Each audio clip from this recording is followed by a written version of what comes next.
Wow.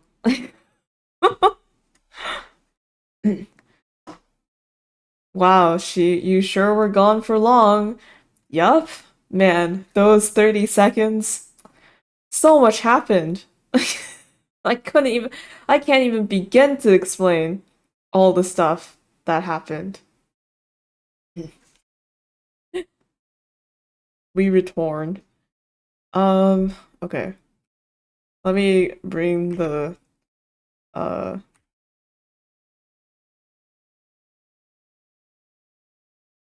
me bring the stuff back. The warnings. Wait, the title that QQ Robot is saying isn't right. I hope the actual stream title is correct. But I can go and change it later, it's fine. um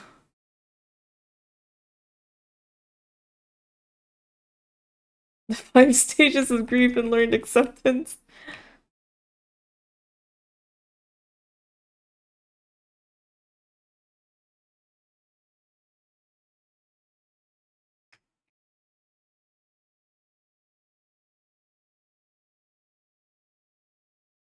Uh Gender.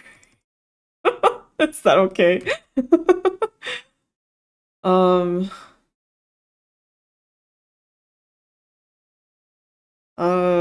I guess I feel like strong language is implied at this point. And then baby murder. Jennifer. Jennifer. Gotta be one of my favorite Jennifers. He remembers real. Yes, that's right. Okay, cool. The baby. Oh shit. Well, that's different.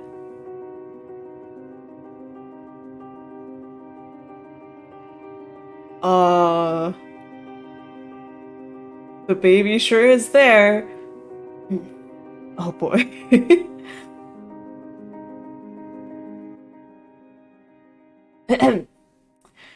Anyway, now that we're back from that brief intermission.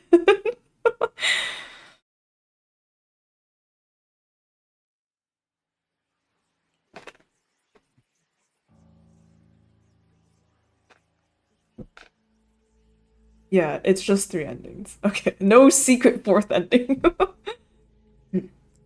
Everything is a blur. Inverted color. What happened to the real world? A nauseating whirlpool of kaleidoscope colors dancing across my eyes at all times. One second, I'm relishing in a strange veil of nostalgia, of long lost memories, or long lost moments of intimacy, of glimmering pinpricks of happiness where my heart had felt truly content. Then everything is washed away in a deluge of mind numbing angst and pain. So much pain. It comes and goes in waves as my mind remembers it, replays it. All those moments of fear, of panic. Those final seconds before my eyes had closed in death. Sometimes craving it. Craving an escape from the pain running up and down my arms and legs, choking my lungs. I can't get away from it. Rolled up on the couch, face shoved in the pillow, willing everything away. I can't eat. Can barely move. It takes everything I can just dragging myself back to the bathroom to dry heave when a particularly intense wave of nausea passes through me. My body shakes as though feverish, and my skin burns with it. Sometimes cold, sometimes hot, but always prickling with knife-like snips and snaps as I struggle to calm my rampant thoughts. How many times had I died? I have no idea. Every time I close my eyes, I'm given another glimpse, another flash. Bloody spears shoved through my gut, scissors snipping through my skin, knives chopping through bone, and red, so much red, so much tomato soup, the red of my insides, slipping and slopping as they slide out of me, around me, the smell of myself cooking. No matter how hard I press my face into the pillow, the images don't stop. The smells, the sounds, the coiling tendrils of panic. I stay there all day, just lying there, shivering. Sometimes crying, sometimes gasping, sometimes drifting in and out of surreal, dream-laden sleep. I only vaguely notice the sun rising and falling. the orange-red tint coating the walls as it makes its way toward the horizon. Did someone call me? I don't remember. The phone might have run, but maybe that was a memory too. A lilting memory plaguing my dreams. The sun has just about set all the way by the time I manage to quell my nausea. Sit up, stare at the far wall, darkened by dancing shadows. I clumsily shove my glasses onto my nose. Thirsty. I need to drink something. Get some fluids in me or something. God. I stumble to the kitchen in the dark and pour myself some water. It tastes like gunk. What time is it even? I glance around for my phone. Realize I left it back in the bedroom. I finally turn the lights on as I retrieve it, my steps slow and sluggish across the carpet. 7:31. So late already. I have a few missed calls too. Guess those were real after all. One from Hunter. Yes, Hunter. I know. Bucks is gone. You know what else is gone? My fucking leg. Yes, she chopped it right off. Strong swing on that one. Real slugger. Sorry if I'm not in the mood to talk about it right now. But now Bucks is plaguing my thoughts. The squelch of her axe as it cracked open Genzo's head. The way her arms trembled as she squeezed Orlon's neck so tight his eyes begun popping out. The blood staining her hands as she smashed Gidget's face into veritable mush. I bring a hand to my forehead, feeling the cold sweat forming across my hairline, then turn my attention back to the overly bright screen of the phone. Hunter's call isn't the only one listed. There's also one from Genzo, only a few hours ago. No message, though. Genzo had never called me before. Well, I mean, he'd certainly called me before, just like not in this weird whatever this is. Series of events? Unending loop of death? Eternal hellscape? I pause for a moment, just staring at his name. Could it be that he remembers too? There's something simultaneously comforting and terrifying at this thought, but I do my best to fight down the rising whirligigs of discomfortude in my belly as I trudge back to the couch. Groundhog Day. Yeah. Groundhog Day. Hard mode. Intense version. If Genzo does remember, that saves us a lot of conversations. My thumb only hovers for about 10 seconds before I manage to mash it against the call button. One ring, two. Between each ring, my mind jumps to his face. His face as I kiss him, punched him, killed him. Fuck. I start panicking and nearly drop the phone, but it doesn't matter because he doesn't answer anyway. As it switches over to voicemail, I let my hand fall into my lap. He really does remember. He really does remember. I wrote my face hard. I don't know how I feel about him, about any of this. I'm having a whole fuck ton of complicated feelings right now. His lack of an answer is somewhat concerning, though. You don't think he's having a rough time as I am, do you? You? Me? Ha, Kenzo, struggling with his emotions, as if. And yet, my gaze turns to my phone. Then I'm calling him again. This time, when he doesn't answer, I leave a vague, awkward message about checking in on him. Only after I've hung up on this for the second time, sitting there with my thumbs tapping the glossy screen, do I feel the loneliness start to settle in. No, not loneliness. More just like a visceral need to hear someone's voice, exacerbated by the deafening quiet on the receiver. Maybe I should just go see him. The more this thought plays in my mind, the stronger it becomes, morphing into an itch-like urge that just won't go away. I don't want to be alone right now. I can't be alone right now. And even if he remembers too, even if that means facing everything we've been through, things we've done and said, well, it'd be better than sitting here curled up in on myself and wanting to cry. Maybe we could even figure out where to go from here. If it even is somewhere to go from here. I try not to think about it. One step at a time. And the first step is getting to Genzo's. Keeping this goal razor-focused in my mind, I force myself to my feet and back to my room to get changed. Keep it together, Iggy. Keep it together.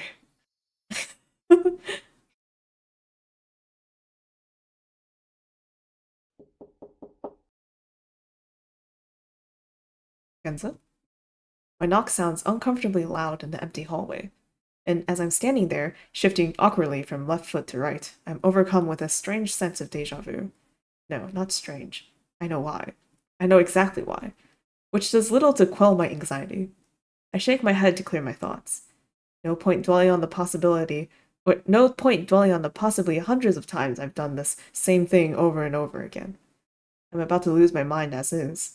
I return my attention to the door, which has, thus far, remained silent and still. Surely he's not out. Surely. I knock again, this time a bit louder. Genzo, it's Iggy. The guy you've been in love with since high school. I grimace at this, waves of guilt washing through me. It seems so obvious now, all of it. How had I not been able to see it before, after all this time? Or perhaps I hadn't allowed myself to see it? Hundreds would be painful. Right? Like, I think they count every other death, too. Like, the ones where you just choose the wrong choice. Oh man. I sigh and run a hand through my hair. So many of the things I've said to him over the years feel so cruel now. So many things Ugh, I swallow my head. I swallow my head. I shake my head. Jesus Christ, she. I swallow and then okay.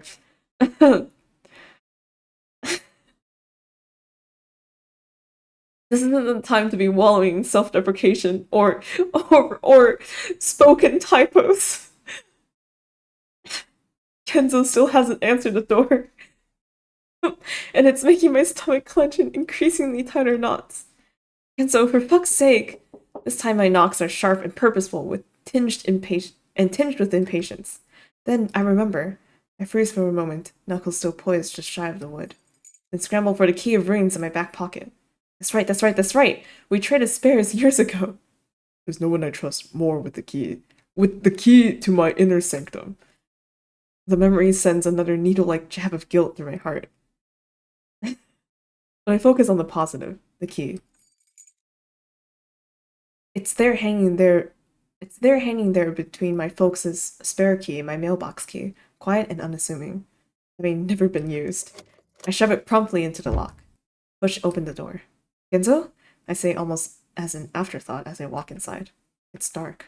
Of course it's dark. This means nothing. So I flick on the lights, look around. It's a strange feeling seeing his place. It's not the first time I've been here. I've helped him move way back in the day. And I'd visited once or twice after moving back from college, when I'd still feel guilty about not staying in contact much during school. But that had been years ago, and looking around his place now feels somehow surreal, juxtaposed with the cocktail of emotional trauma currently curdling in my brain. It's neat and clean and sparse, not a single item out of place or left astray, just as it always had been, though perhaps exuding a sort of quiet loneliness to it that hadn't been there before. Genzo? I try again, though my voice is less confident this time, unsure. He's not in the main living area, nor the kitchen. And when I don't see him in the bedroom either, I really do start to think he's absent entirely. I pop my head in the bathroom, take a look around, turn to leave, then stop. The shower curtain is half pulled back, revealing a spot of green in the tub. And it takes me a moment to realize it's not an abandoned towel.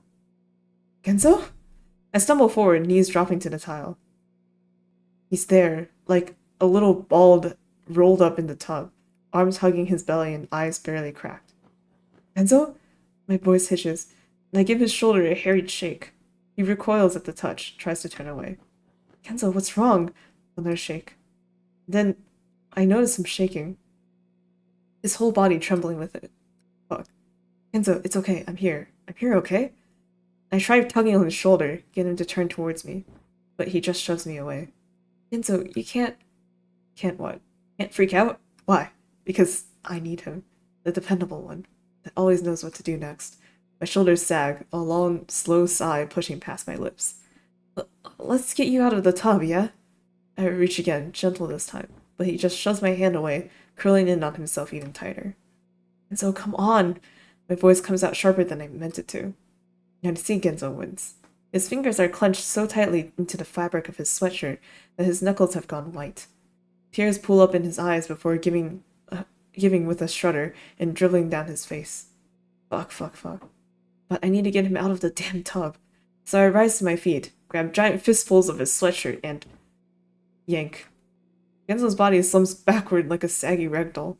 His face is streaked with what looks like multiple layers of tears. And his eyes are red and puffy, gazing off, unfocused toward the fall wall. But, Ken... I bite down on my bottom lip so hard I can taste blood. What are these options? Not gonna lie, I kind of want to smack him.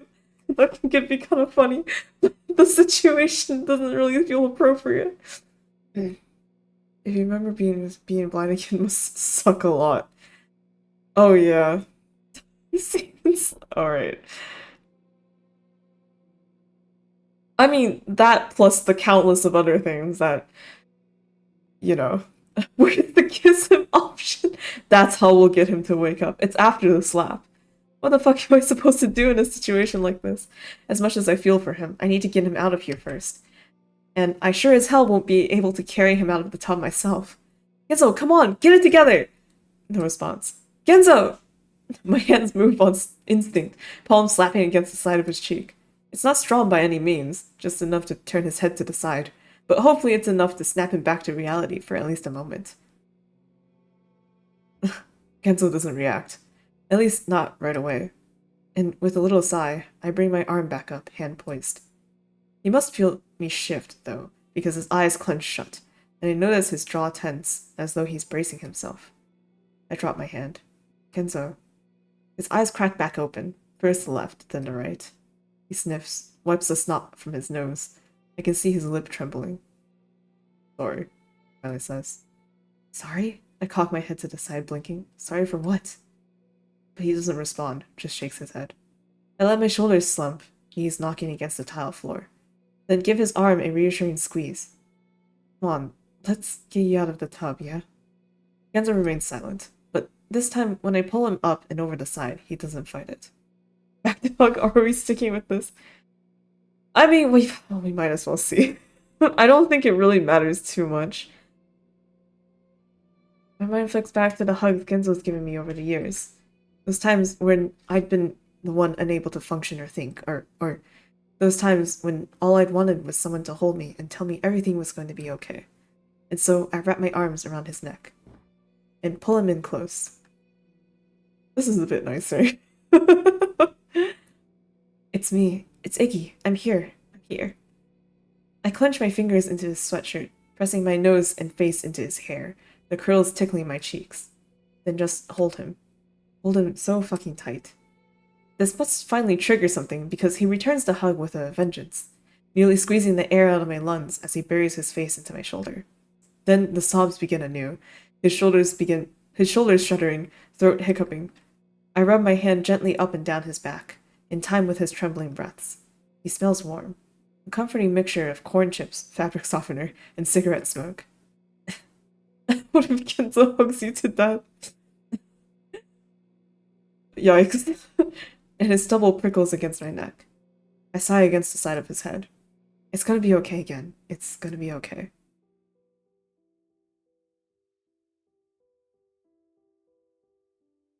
"5 minutes later, and I finally managed to free him from the confines of the tub. His form now slumped like an oversized sack of potatoes on the couch. I grab the blanket folded up on the nearby chair and wrap it around his shoulders, hoping it might provide some level of comfort as I scrounge around for food. Then it's to the kitchen, where... Bro, really? Where I can only hope that he has something edible. Me too. I also wish my kitchen has something edible. It is technically a new stream.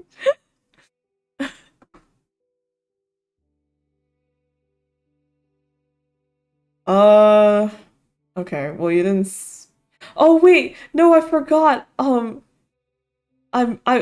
It's kind of messed up right now. I haven't been able to fix anything, so like I can't pin things like glasses properly. So it's gonna be kind of not on my eyes. The burnt rice, please. All right, cool. Shutter shades. Then it's to the kitchen, where I can only hope for it has something edible. Like not moldy bread or burnt rice. And preferably something appropriate for an emotionally compromised individual too, if such food even exists. My first thought was macaroni and cheese. After perusing the cartons of leftovers in the fridge and the array of frozen pizzas in the freezer, I moved to the pantry, where I catch sight of a can of chicken and dumpling soup. Comfort food it is, then.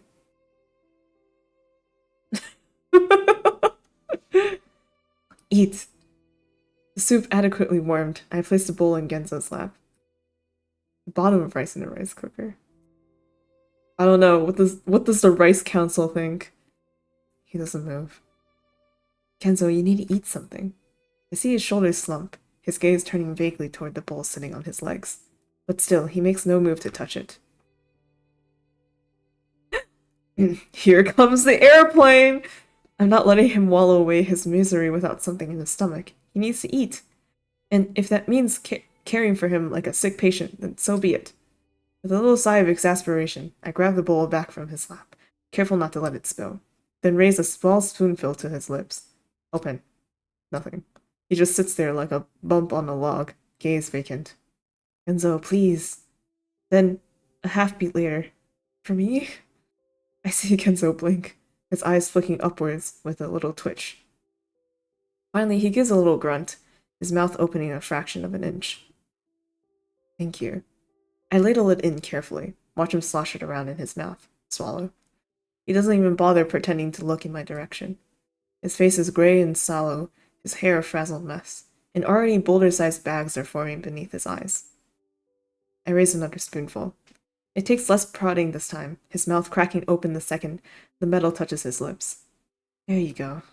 I wipe out a dribble that makes its way down his chin. You, called me earlier? I don't really know why I ask it. To make conversation, perhaps? But I don't expect him to answer, and he doesn't. Just grunts. I bring another spoonful of soup to his mouth. Was in a pretty bad way, too, this morning. A pause as he sips it up. A little, down about the mouth, as my dad would say. I laugh to myself. Genzo doesn't return the sentiment. I grimace and return my gaze to the soup. What the hell, man? He always said weird things, though. Another spoonful. He slurps it loudly this time. Anyway, I'm sorry for everything. That I missed your call. My fingers tighten around the handle of the spoon, in sync with the knot in my gut. I wasn't there for him. I've never been there for him. I've never been there for anyone. I let the conversation trail off into silence, focusing instead on the soup. Genzo just keeps staring at the far wall.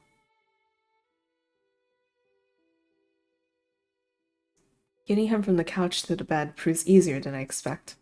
It only takes a slight prodding to get him to his feet, a light tug on his sleeve to get him to follow. He's like a dog at my heels, stopping when I stop, moving when I move. I hook my index finger in his and guide him towards the bed. Get some rest, yeah? You'll feel better in the morning. A grunt of affirmation as he sinks into the mattress. I watch him for a moment, just lying there, covers to his chin. I shudder to think of the images plaguing his thoughts. Worse even than mine, no doubt. Thinking about it summons a wave of nausea in my belly, so I try to push it from my mind. I'll, be in the other room in case you need anything. I scratch at my head, then my calf. Start to turn away, only to feel a tug on the hem of my shirt. I look back to see Genzo's finger hooked in the fabric. He's got his face half buried in the blankets, jaw tight. And there silently. He lies there silently. Then, finally, so quiet I almost don't hear. Stay. I swallow so loud, it feels like an echo off the walls. I squeeze my eyes shut, open them again. About a gazillion flashes of memories shuffle across my mind, like a deck of cards in choose-your-own-trauma poker. Why do we have to choose? Yes, he did get, died a lot of times. Yeah. Especially the most recent one with Gidget. I feel so bad for Kenzo in that one. God, okay. In the end, though, my heart wins out. The part of my heart that still warms at the thought of his arms around me. That ache at the blah blah blah. That ache at the intimate moment we'd once shared, despite it feeling like a lifetime ago. Sure again, I'll stay. The words bring a tremble to my lips. As I sit down cross-legged at the head of the bed, rear end sinking into the cush of the mattress. His hand finds my ankle, fingers folding softly atop the fabric. Then his body curls inward, forehead pressed to the side of my thigh as his eyes flutter closed. I watch him for a moment in curious silence. My gaze flickers back and forth between the 2 points of contact, my mind focusing in on them. The tingling warmth of his touch provides, and when I let myself lean back against the headboard, my gaze going toward the ceiling, my lips curl unconsciously into a smile. I'll stay as long as you need me.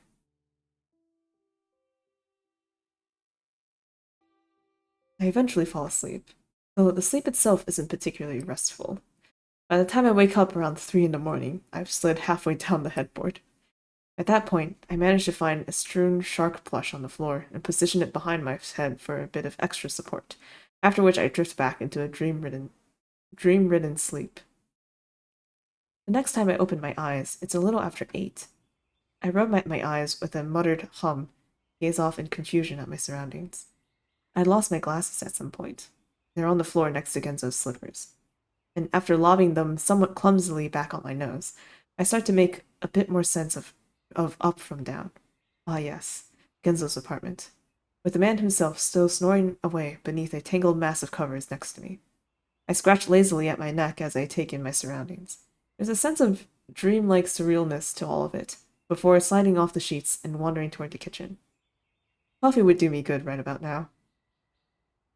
It only takes 5 minutes battling with Genzo's coffee maker before the reassuring sound of percolations hit my ears. It's a comforting hum, normal and real and tangible in the midst of whatever the hell is going on.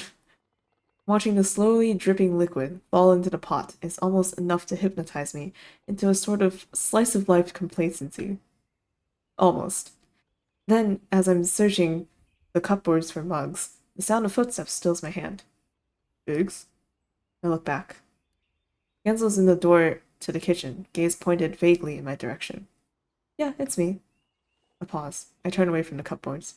You were a little, I wave my hand as though it will somehow put words in my mouth, but it doesn't, and my voice trails off as expected.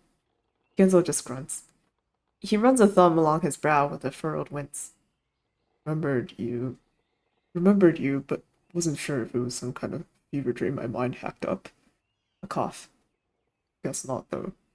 Nope, it's, me in the flesh, or at least last time I checked. I cringe and tug at my collar, feeling more awkward by the second. Why does this have the same energy as some kind of one-night stand? You, want some coffee? As if in direct response, the coffee maker gurgles. Sure, that'd be great. Thanks. A pause. Guess I'll maybe go shower. Sure thing. But he doesn't move. He just stands there, gaze pointed downward as he scratches the back of his head. He opens his mouth, closes it, opens it again, then simply turns around with a grunt, disappearing back into the apartment. My shoulders released the tension I hadn't even known they'd been sequestering. Once the coffee is ready, I bring 2 mugs of it back into the living area, seeing myself with a slump down on the couch cushions. Genzo returns about 10 minutes later, looking considerably more alive and donning his usual cap. Your coffee's on the table. Oh, right, thanks.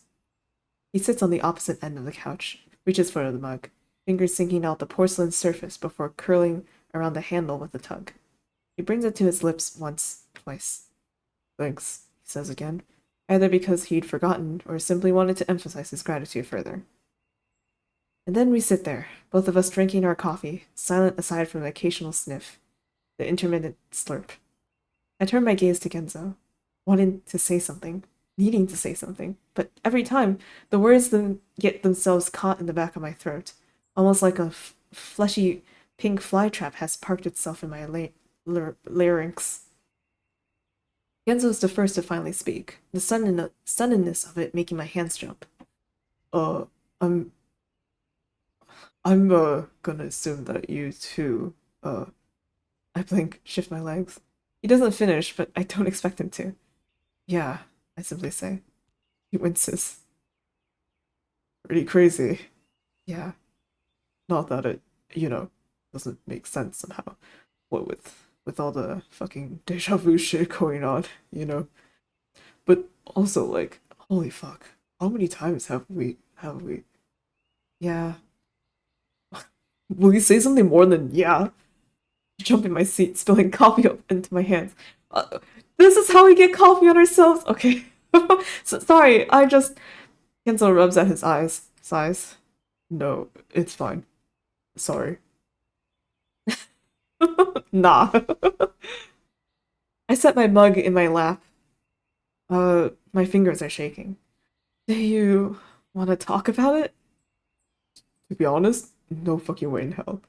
The only reason I'm not a quivering pile of unintelligible goo right now is because I've managed to temporarily shove all the fucked up shit I went through down in the recesses of my shit chute. It's a problem for future Genzo to sort out, and future Genzo's therapist. If future Genzo even makes it out of whatever insane bedtime story from hell this is we've got going on here. Yeah. Genzo brings a hand to his mouth, fingers forging divots in his cheeks as he gazes off towards the far wall. I assume the others. Fuck the others. He says this with a snap, a fiery anger that jostles the cubby in his cock. Fuck them, fuck them, fuck them. He clenches his eyes shut, pressing his knuckles against his lips. And I say nothing. I just sit there, watching him. Finally, sorry, I didn't mean that. It's okay. I just. His knuckles are so tight against his teeth now, I worry he'll break the skin. But he eventually eases off, traces of tears in the corner of his eyes. I feel like I need time, but there isn't enough time. There will never be enough time to. He rubs his face, first up, then down, takes a sip of coffee. I don't know what to do. I don't know what to fucking do. Whether they remember seems highly irrelevant. Yeah, like, if they do remember, it makes me wonder, like, would they do the same thing again? I don't know. They did die, so. And for the first time in my life, I can't even fake it. I stare at him, waiting for him to continue, perhaps, but he doesn't. I turn my gaze back to my coffee, watching the rising steam marble in the air. Makes you Wonderland. Alright. I need to go back. I say it without really thinking. A matter-of-fact statement. The one thing amongst all the questions we have about what's going on, about the horrors we experienced, about us, the two of us, and what happened between us, and what we even fucking are, and what we even wanna fucking go from here, or where we should go from here. The one thing we can be sure of. I trace my thumbs around the trim about the rim of my mug. Something changed. Something's different. Something broke. I don't know. I don't have any idea what's going on or why or anything, but there must be a reason, right? Pause. And I just think this might be our only chance to fix it. Another pause. If there even is a way to fix this. Yeah, Enzo finally says, though his tone is begrudging. Because he knows. I know he knows. And he knows that I know that he knows. That shared acceptance that something is calling us there. And that something will keep calling us there. Whether we remember the loops or not, things aren't gonna just stop. Not before we've fixed what we started. Genzo's hand is resting on the couch cushion next to him. Uh, fuck it, we bawl. I'm not sure if it's anxiety plaguing my stomach, the feeling that I need to reassure him, or perhaps something else that I'm not quite ready to admit yet. But I find myself reaching out, hesitant to enclose his knuckles with my palm. I give his hand the slightest of squeezes, his fingers soft between mine. He gives a small start. Then his gaze turns in my direction, eyes wide at first, before softening. His lips press into a tiny smile as he clenches his thumb tight against my fingers.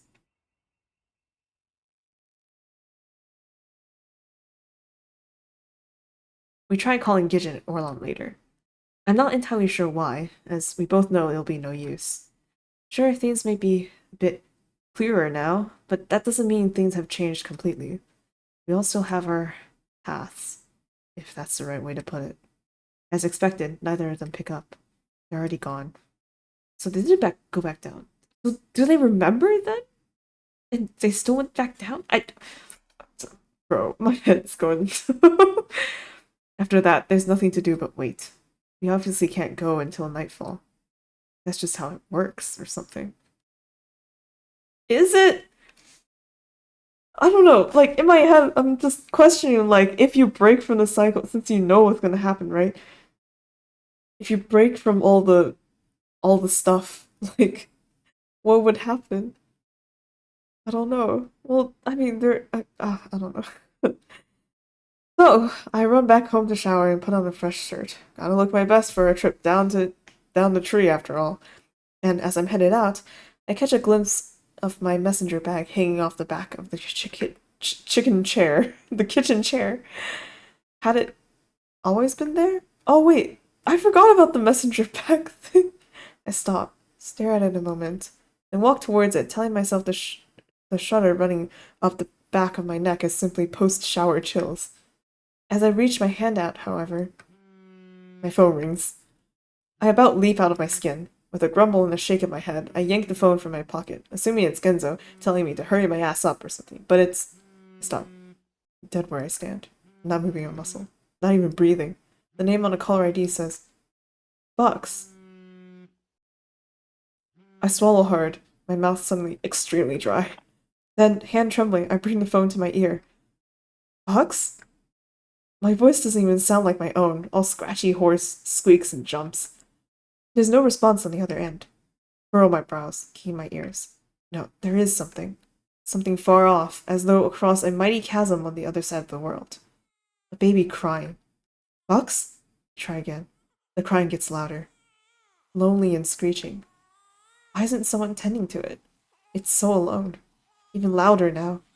The sound of it fills me with a guttural sense of desolation, of heartache, of bone-aching sadness. Don't cry. Please don't cry. I can fix this. I can make you happy. So please don't... The speaker blares with a sudden unearthly bellow, monstrous and crackling and deafening in there, right there inside me for a second. And fuck, if I don't literally toss the phone across the room with a gasp, my hand to my collar and heart beating clean out of my chest. I stand there. Just stand there and stare at it.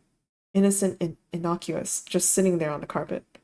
I take my hand away from my throat, not even having realized I'd thrown them there. Say hi. Swallow. Swallow again. And walk towards it. I lift it gingerly between my middle finger and thumb, almost as though picking up a testy crab. Bring it to my ear. Nothing. The line has gone dead. No more crying. No more horrific howl from the depths of hell. I sigh and rub at my face. I need to get back to Genzo. All of a sudden, being alone feels intolerable.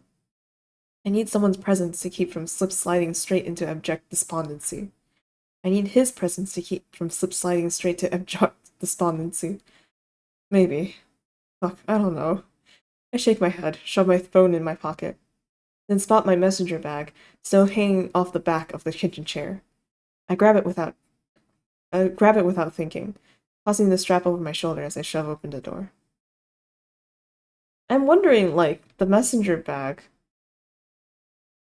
Total random guess, but like, I mean, uh, at the beginning when they were all kids and opened Wonderland for the first time, Iggy did have like a book with him, probably with set instructions about Wonderland. So is the book like in his messenger bag or something? That book's opening the portal? It could be.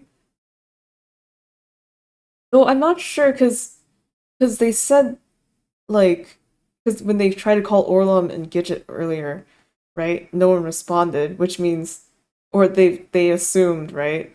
That means that they're both already down there, which means the portal had already been opened. But I don't know. I don't know. From the phone call, it was like Sadie's still here, but Genzo is smoking on the couch upon my return. He barely looks up at the sound of my entrance, just gazing off vacantly at the far wall as he taps his cigarette between his fingers.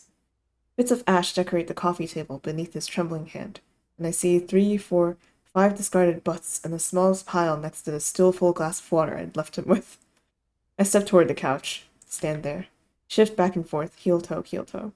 You, okay? I finally ask, wincing at the sound of my own voice. Genzo just grunts. He brings the cigarette to his lips, takes a long drag. I watch the smoke twist and curl its way up to the ceiling, wondering if I should say something about the ceiling turning yellow, then decide against it. Instead, I let my gaze fall back to the cigarette. He's bouncing it in between his teeth now, up, down, up, down. The sight sends snapshots of memories through my mind. The two of us sitting on a bag rack, cigarette smoke marbling against the night sky, the smell of alcohol on his breath. The two of us on the bench outside Grubb's pub, the chill of the wood beneath my seat, the damp wetness on his shoulder from where my tears had stained his jacket. Just being with that person would be enough.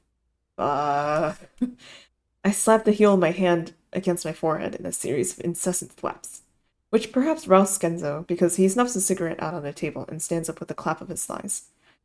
Ready to go? His smile appears overly wide. Yeah. He wanders toward the door, feeling for the cane hanging from the peg to its right, then stands there, twisting his hands back and forth around the tip. I walk towards him, blinking, shift my feet. What? His hands stop, fingers instead latching tight onto the grip. I tilt my head to the side, waiting. I just wanted to ask before we start this all over again. My shoulders go instantly tense, and my heart starts thudding so loud I swear he has to be able to hear it. Everything was real, right? Like, there's not some, fake memories hanging out in there, are there? I don't, think so? Guess I can't say for absolute sure, though. A pause. Why? That same half mumble of uncertainty. I swallow hard, all of a sudden really wishing I could disappear inside my shoes. He closes his eyes, opened them. Then he seems to set his jaw. I just want you to know that no matter what happens, He reaches forward to take my shoulder. Only his fingers grab the strap of my messenger bag instead, and he immediately stops. I see him blink. What's this? Now it's my turn to blink. I'd completely forgotten about the bag. Oh, just... I clutch the bag between my hands as Genzo's fingers follow the strap down to the flap, feeling it out. Just what? Why had I brought it? I open the bag and start fishing about inside. Is there something? That's when I feel it, small and soft. Its hair curling around my fingers. Oh, never mind. I pull it out. A doll. Its button eyes stare up at me, and its cut body sits limply in my palm.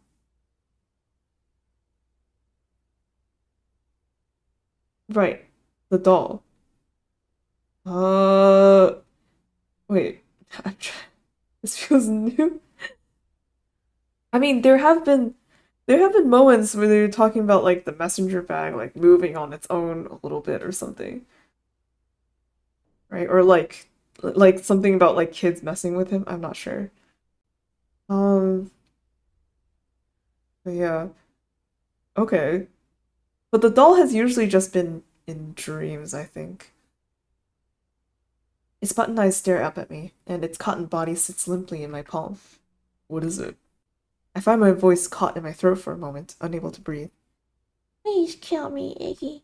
Cold shiver of dread twists and coils up from the base of my spine.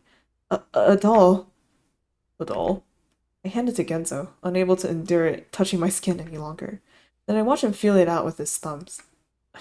Didn't know you were the type to play with dolls' eggs. Cracked a smile. It's not mine. Yeah, that's what they all say. I swear it's not.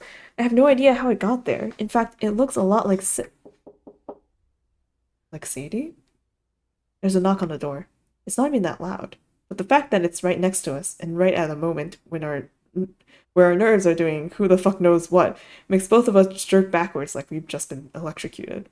Electrocuted. Fuck. A cold sweat is already breaking out along the back of my neck. flashes of light and pain, and panic shooting up through my skull. What? Were you expecting someone? I eke out, throat tight and trying to sound normal. The fucking Grim Reaper here to end this series of unfortunate events, maybe. How the fuck am I supposed to know? Genzo shuffles toward the door, feels for the knobs, pulls it open. It's... Hunter! Hunter jolts back at the sudden movement. His soft brown eyes meet mine, which widening momentarily as they take us in. He's still got his hand raised, poised to knock again, but he quickly drops it, clasping his hands nervously instead. Oh, you're both here. Hunter? Genzo cocks his head to the side. Hunter winces, looking very much like a scared puppy as he glances back and forth between us.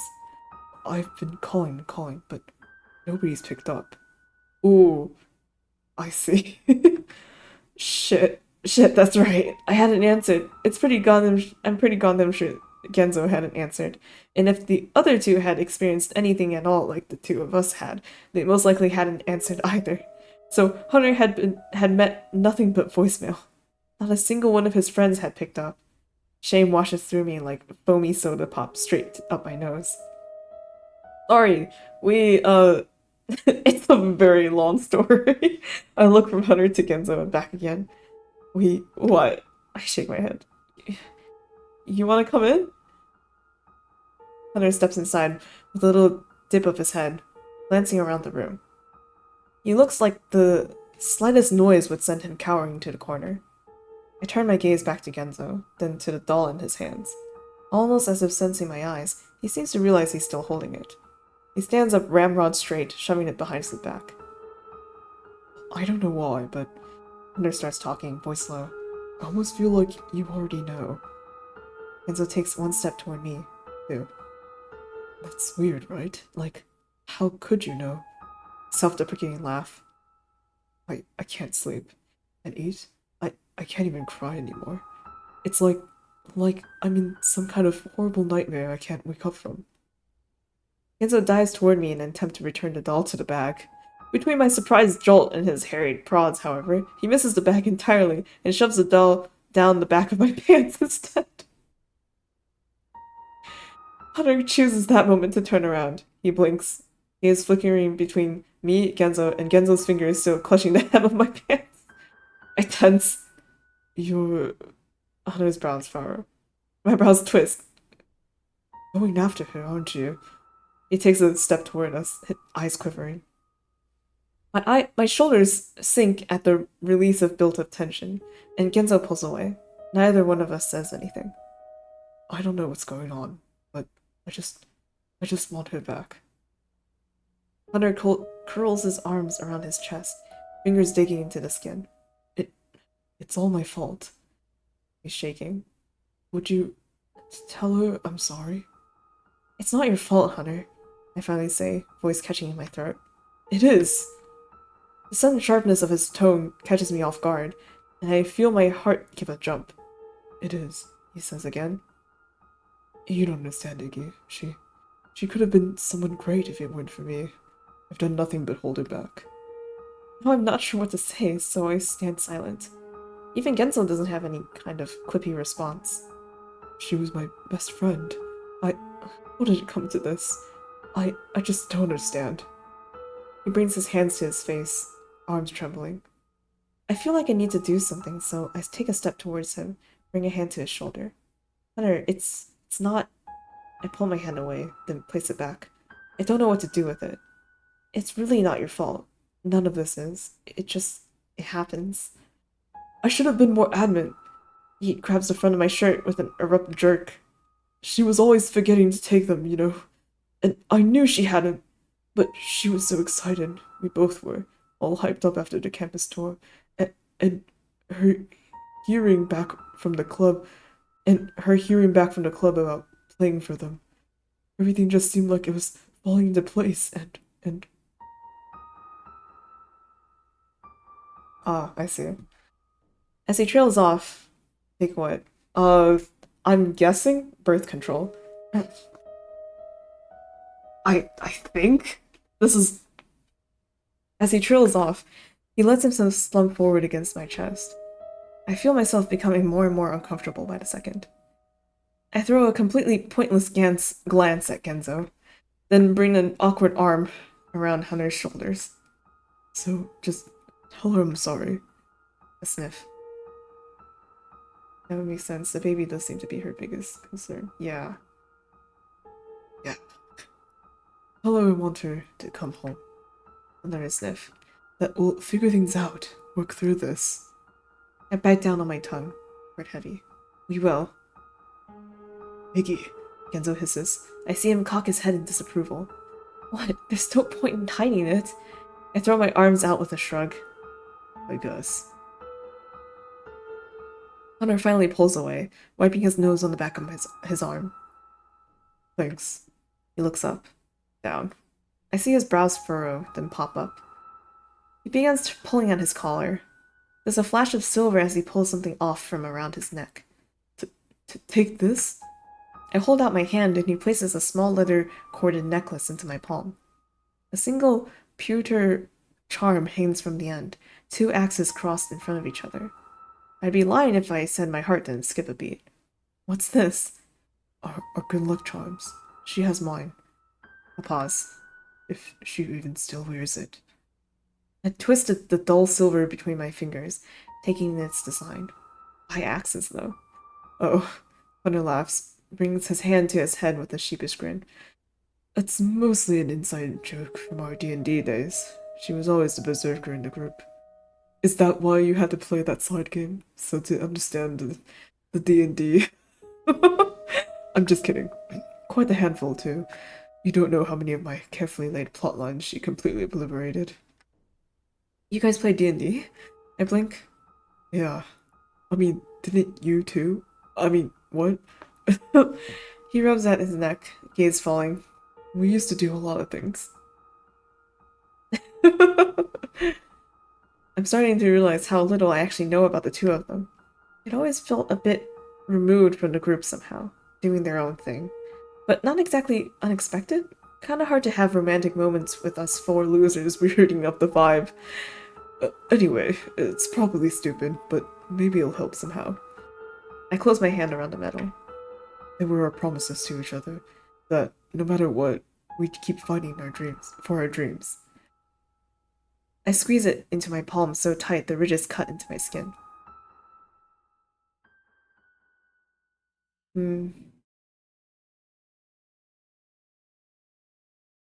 Once Hunter leaves, we start our trek. It feels strange. Walking down that path again, past the darkened houses, the buzzing streetlights. Knowing now just how many times I've walked this path before. Many, many, many times. I pat my pocket, perhaps in some aimless search for reassurance.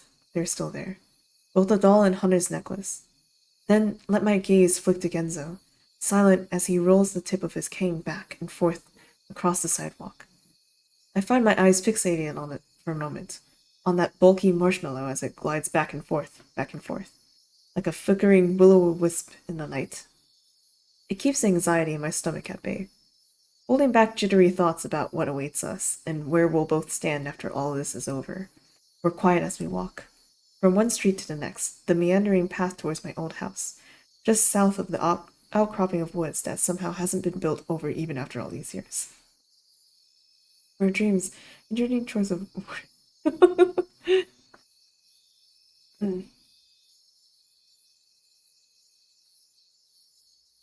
My palm is starting to tingle, a pinprick-like scratching that jumps from one nerve ending to the next and makes my fingers twitch. I bring my hand up, roll my fingers inward, embrace it. Genzo comes to a stop first, and when I glance over, I see why. The familiar gap between the houses, that empty lot with its grass tufts and dandelions, and that looming shadow of the woods beyond. We're there, aren't we? Genzo asks. We are. There are words we've spoken before, but it doesn't matter. Why seek out new when the old will work just fine? You scared out of your fucking mind, or is it just me?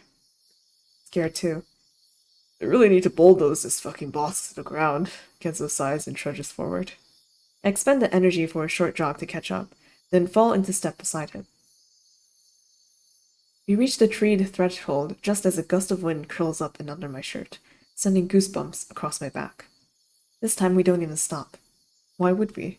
There's nothing to question at this point, nothing to doubt. There's only one way forward. So we carry on into the trees. The air instantly cools. It's a damp chill, the kind that sticks to your skin and weighs down your chest. I press forward through the scattered brush, using my hands to keep from walking face first into a tree. I can hear Genzo's cane whipping through the grass and snapping against bark behind me. I barely pay attention to the way I'm going, but it doesn't matter. I'll end up there anyway. I could turn around and walk straight the fuck back, and I'd still end up there at this point. It's inside me now. I can feel it, rolling up within me. Like one of those cartoons where the smoke turns into a beckoning hand, curling up beneath my chin and guiding me forward. I close my eyes and simply follow. Older. Snips and snaps prickling the hair on my arms. My heart echoing off through my rib cage. Now the feeling is traveling up my neck, caressing my cheeks, coiling through my hair. A gentle touch, cool and sweet as it welcomes me back. I come to a stop. I don't even need to touch it this time. I know we're here. Can we not knock our forehead on the hole and fall in?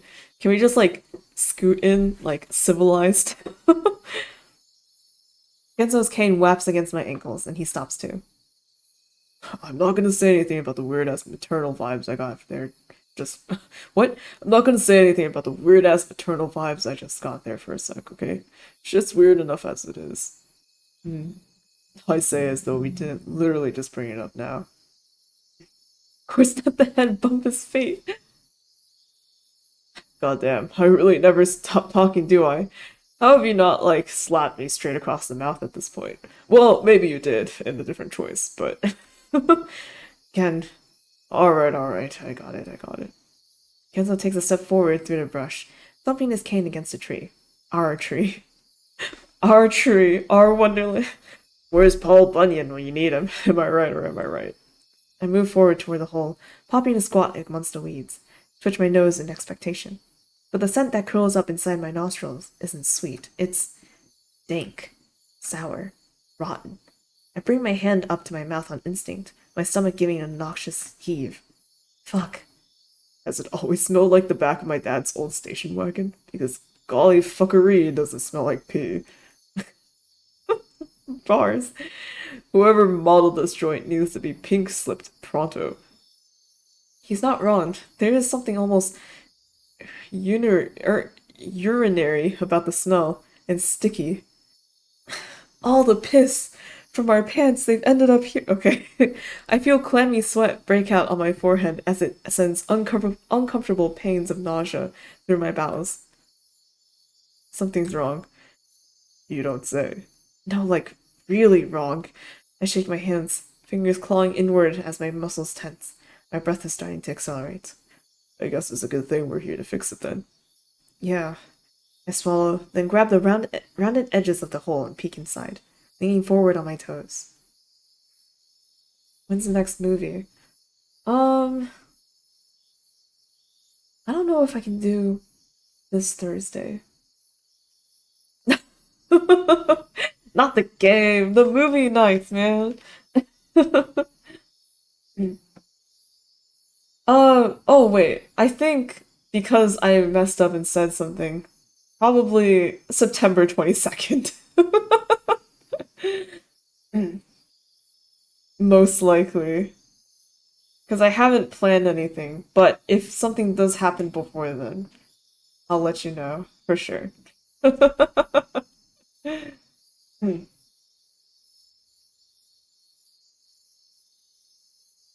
Okay. Uh, yeah, of course. Okay, yes, tree smells like piss. No, like really wrong. I shake my hands. I guess it's a good thing we're here to fix it then. Maybe get some Lysol wipes, some Febreze. We'll clean this tree right up. Yeah, I swallow, then grab the rounded edges of the hole and peek inside, leaning forward on my toes. Which or die horrible deaths and have inhumane atrocities performed on our mutilated corpses. But that's basically par for the course for us at this point. Am I right or am I right? Genzo laughs and slaps me on the back. I was thinking, I was like, is Genzo gonna push us in the hole? Which knocked me clean off balance, rocking forward on the balls of my feet and toward the gaping hole. I panic, hands flailing and reaching for the edges. My fingers find them momentarily, but my momentum must be too great because 1 second my nails are digging into the bark, and the next they've slipped off entirely. The rough surface scraping off my finger pads as I tip, tip, tip. The last thing I hear as my stomach shoots up toward my throat is Genzo's bemused whoops before toppling straight into the hole.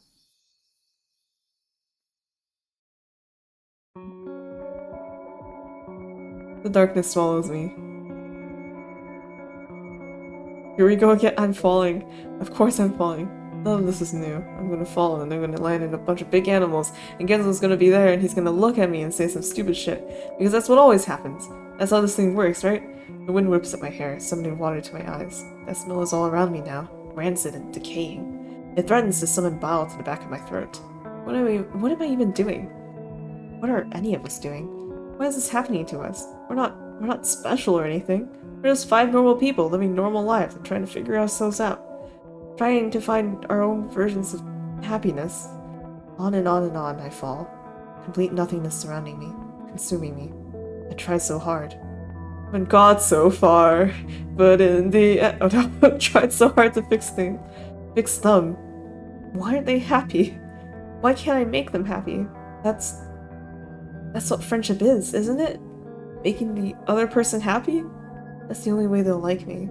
The only way I'll fit in. Piggy, you dumb fuck. That voice again. Welcoming me, tempting me. Tempt? Yes, it needs me. It needs me to make my wish. What do you want, Iggy? I think back to the many paths I've taken, the moments I've experienced, shared, the faces of my friends, the twists and turns of my heart. What do you wish for more than anything else in the whole world? I don't know. I don't know. What do you want from me? I bring my hands to my face, palms pressing into my eyes. The memories are coming faster now. Brilliant white flashes fizzing like after images across the surfaces of my eyes. Kissing Genzo? Holding hands with Gidget? Lying in bed with Orlon? I try so hard. Try to give them all what they wanted. Isn't that enough? There's not enough of me. It doesn't matter how many times I try. What do I want? I don't... I want us to live ideally intact. I just want people to not die. I just want our Wonderland. Like, what? Also, what is this choice? Oh, God, you gotta stop doing this to me. Okay, I'm just gonna start from the top. My thoughts jump instinctively to Genzo. Too late of the moments we shared, but the feeling of safety he provided. I do feel safe around him. Like nothing could ever touch me. A place of acceptance, where only the two of us matter. Of love? Maybe? The feeling of his arms around me, my head against his chest. I feel... God, I don't know! This is all so confusing. I don't know what I want. I press my hands into my eyes, harder and harder. Why can't I? My body curls in on itself. Heart beating, beating, beating. Just leave me alone! My eyes feel liquid hot, tingling with tears. Feeling with overwhelming guilt and heartache, and a cruel and unbelievable need to be cared about, to be accepted, to be loved. The feeling moves into my fingers. First, tiny nibbles of numbness, then building into incessant zaps of electricity. Up, up, up my arms they go, growing and growing, into my chest, into my stomach, shooting down into my legs. And loud, so loud, I can't hear, I can't think. Just when I think I can't take it anymore. My mind goes blank. Once again. Iggy. There's something crunchy below me. An itchy, chalky clump of something, all jutting into my spine like a lumpy pillow filled with beans. Iggy. Damn, I'm so tired. My eyes feel like they've got two great big rocks perched on them. And my limbs feel like lead. Awkwardly placed lead. but let all the same. To be fair, Genzo's acceptance felt more fulfilling. Yeah, exactly. Like I feel like Genzo's an ass kind of to like people who aren't us, but to us he is very nice. Gidget, um, uh, Gidget's nice to us if we fulfill her ideal, but we're also kind of like, um, for lack of a better term, her beard. uh, and then like Orlam. Honestly, Orlam was also accepting of us for the most part, except for the fact that we kind of had to just ditch everyone else for him, I guess. Yeah. Gidget is nice up to, but not including the bedroom. Yup. Awkwardly placed lead, but lead all the same. Can't I get 5 more minutes? Maybe if I sleep long enough, I'll wake up and this'll all have turned out to be some grisly, trauma-inducing nightmare.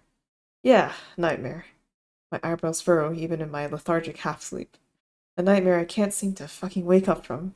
No magical prince to kiss me and make all this go away. Speaking of...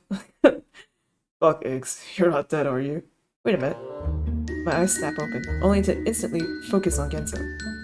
Currently about 5 centimeters away from my face, and staring so intently, he might as well be trying to bore holes through my skull. Also, oh wait, no, that's not what I wanted. I didn't know the stuffed animals were like this. Holy shit, what happened to these guys? I blanch. Wait, what happened to the cottage? Huh? Genzo blanches. What? So we've reached Wonderland. Things, yes, they do be different. I mean, if we're going on time, then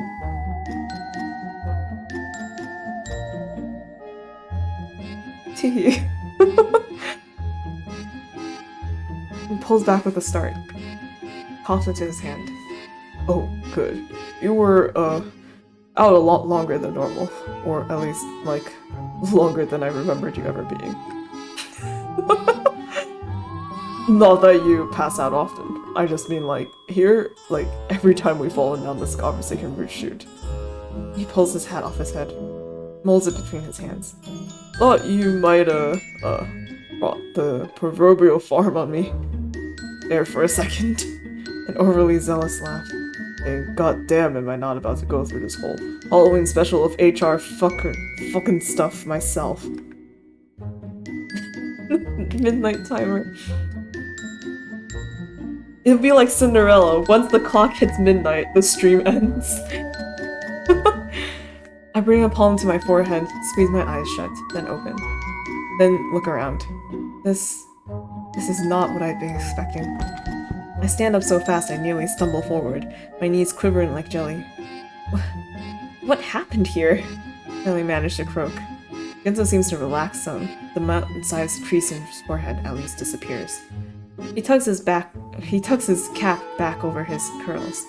Yeah, someone really went to town here, huh? Fucking postal.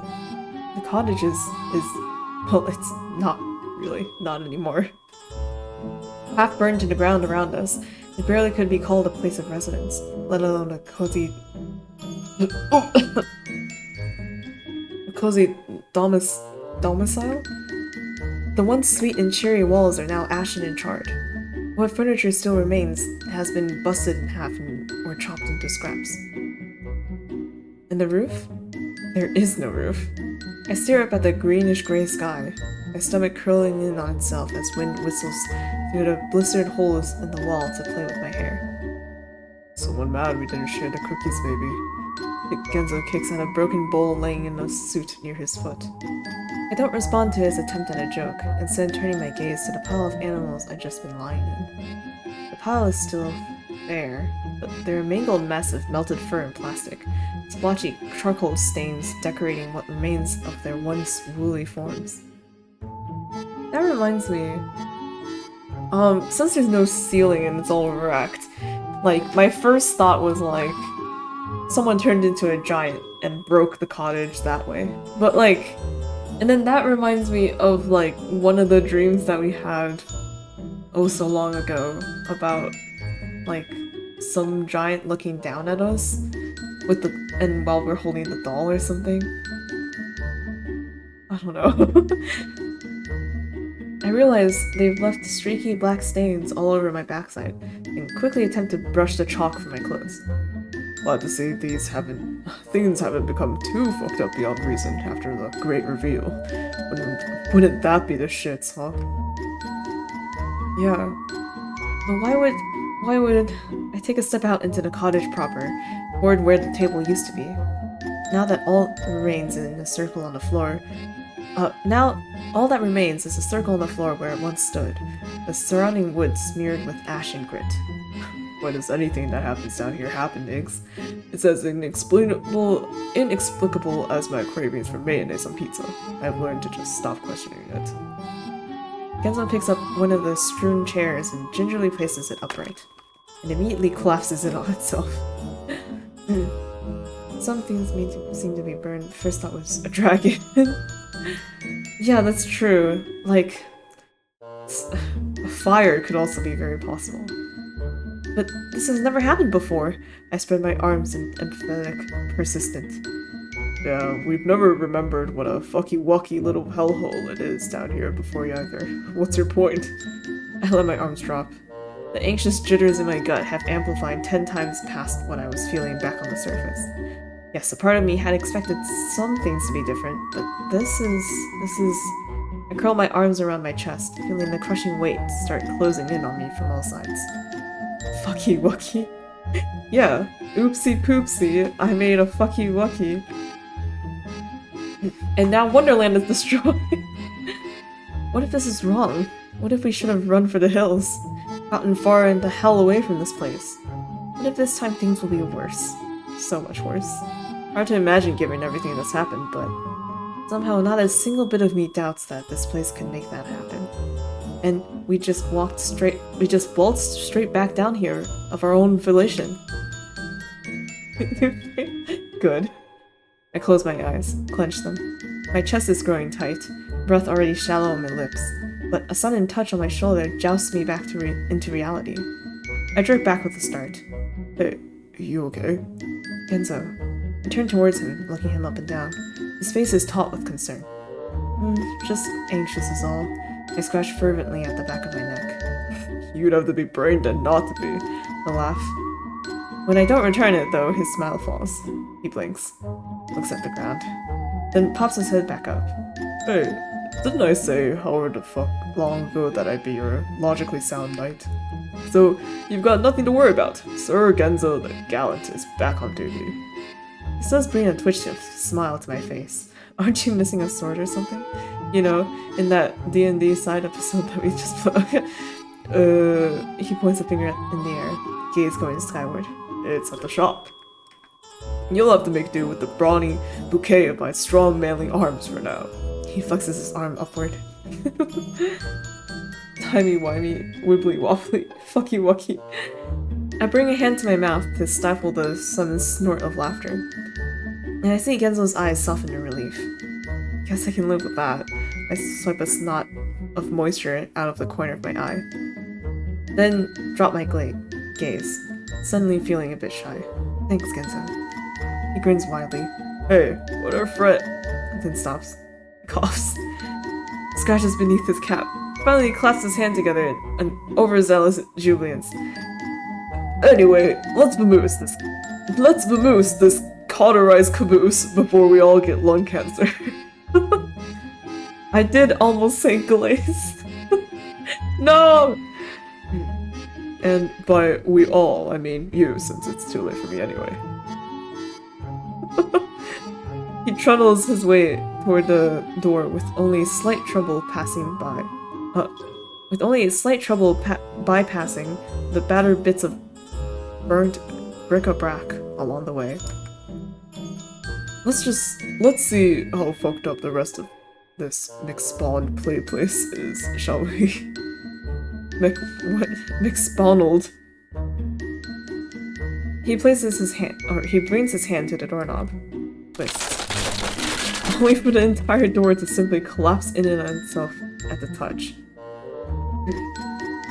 I made a fucking push-up mistake. Aris, no! Aris, go! Go! He's left standing there with the slightly bronzed knob still in his palm. He blinks, looks upward. Not all those things usually work, but okay. Feels like this whole thing could cave in on us any second. I muse as I wander over. Almost as if on cue, a piece of crispy rafter remnant drops to the floor just to my right. I give a start, practically jumping through the empty doorframe and out onto the path. Jumpy much? Genzo chuckles and follows like a calm, rational human being. Yes, the McDonald's play place spawn point. I'll be fine. Oh.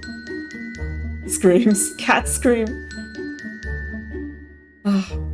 I give a nervous twitch and scratch at my arm, then turn my gaze to our surroundings.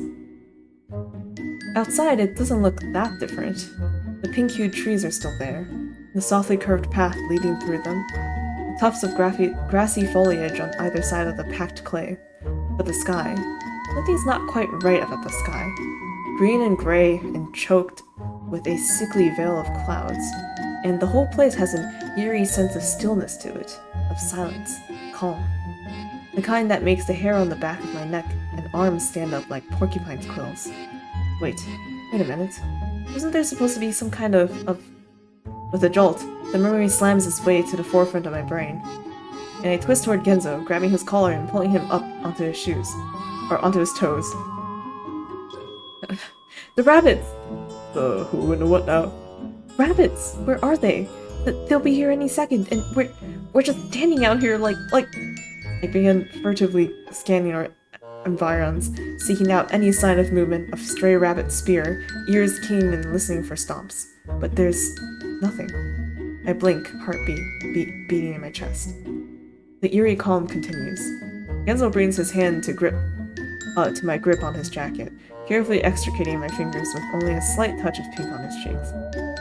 Judging by the state of our childhood glad pad, I'd say they were already here. He falls back down on his heels and smooths down his front. Either way though, not sure how much we'll be able to rely on our collective brain stains from here on out.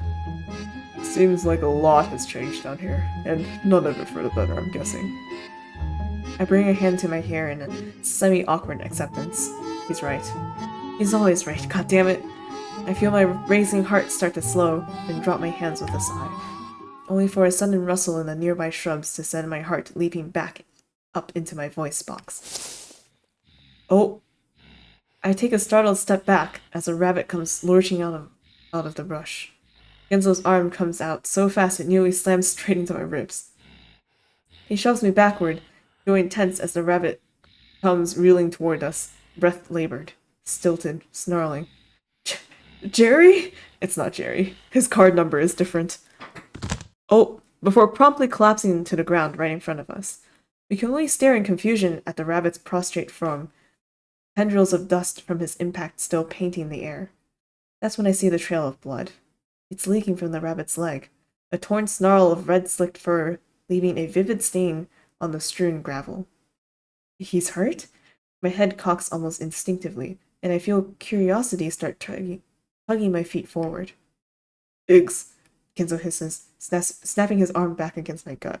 And none to either. Because in the next second, a second rabbit leaps from the underground. It lands atop the other rabbit with a blood-curdling shriek, digging its muzzle into the downed rabbit's neck with a squelch. Genzo takes a shocked step backwards, nearly sending me tripping over my feet.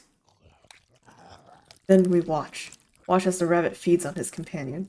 Face is pale, eyes wide and warbling. There's something eerily visceral about the sight.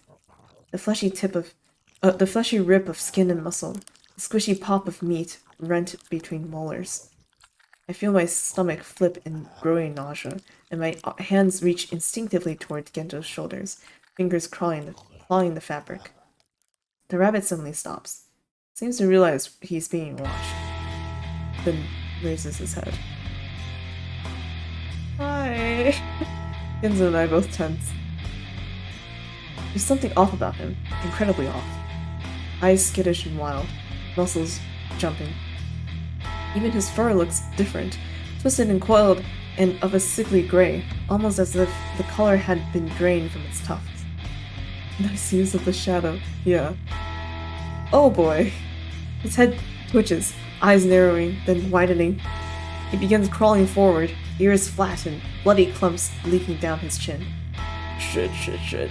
Enzo backs up 1, 2, 3, 4, 5 steps, taking me with him. But it's a futile effort. The rabbit growls, a low, breathy thrum, then leaps. Genzo flies back into me, sending both of us tumbling to the ground. And the rabbit goes sailing past us, rolling forward in the dirt a few feet away. We finally found 108. Turns out 108 also remembered what happened, and he decided this round he was gonna take his revenge. Genzo wastes no time. He scrambles to his feet and grabs my wrist, yanking me after him as he takes off toward the trees. Run! I don't have to be told twice, or once even. I go careening after him, feet pounding the ground in time with my galloping heart. Into the trees, past the trees, around bark and twig and brush. I hear the rabbit give chase. I can hear his snarls as though right in my ear, the thump of his feet against stumps as he tears up the forest behind us. I gasp out of breath, trying to focus on my legs, keep them moving forward, powering forward. As ahead of me, Genzo ducks and dodges through the whizzing landscape of pink. We burst out into a clearing and he stops for a moment, head spinning left, right. My lungs are burning and I let out a ragged cough. Then notice the sounds behind us are gone. I blink, glance back. Yet the rabbit bounds out of the thicket to our front, slamming into me and sending me flying. Back. Back until my spine cracks against a tree, ejecting the breath from me like a punctured airbag. But before I can so much as slide an inch down the bark, the rabbit's iron grip hands have my shoulders, pinning me against the wood. My head cracks back with a star's spiraling jolt. Ruh-roh. And by the time my vision clears, the rabbit's face is in mine, blood-soaked fur trembling against my chin. He cocks his head to one side, then the other. All the while, his yellow eyes take me in, roving up and down the length of my torso. My body trembles, heart fluttering. I can barely hear my thoughts over its pounding. Jerry! How forward of you! I try to swallow, but it gets caught in my throat. Then, when he lowers his head toward my neck, my muscles give a panicked jerk. I clench my eyes shut. Fuck. Only for my attention to be stolen by a dull crack against the rabbit's armored shoulder. Hey, you big hulking fuck toy! The rabbit twists his head back at this new onslaught. This could be Jerry's patrol partner. Yes. And I look past him to see Genzo with one hand on his hip, and the other tossing a stone up and down in the air. Yeah, I'm talking to you, you big furry lummox. He tosses a stone, and it hits the rabbit right between the eyes. The rabbit lets out a perturbed squeak, then snarls. Overgrown Easter Bunny, you got any brains up there in that all... You got any brains up there in all that marshmallow fluff? Genzo points to his head in emphatic derision. This last I checked, that whiny-ass twig you're about ready to chow down on has nothing but skin and bones, bud. That's why Orlum has never eaten Iggy. There isn't anything there. Okay. The rabbit loosens its grip on my shoulder, and I slide down to my feet with an ankle-jolting thud. Can't even see a real meal when it's got its cock down that fuzzy-wuzzy little larynx of yours. Kenzo gives his stomach a satisfied pat. What, you two used to a tiny royal dick? Is that it? Should've known old fuckboy'd whip you up good. Now I can see the rabbit's fur bristling. A low, breathy growl slithers out between his lips as he turns his whole body towards Genzo, ears flattening against his head. Oh, that one hit a nerve, I see. Little too close to home there, am I? Or are you just that starved for something good for once? The rabbit starts inching towards him. Don't worry, I've got plenty of meat to go around, and I won't even make you wear a leash either. Oh wait, don't tell me you like that. He brings a hand to his mouth and something, in feigned surprise, then laughs, lips twisting into an impish grin. Guess rabbits really do make good pets, huh?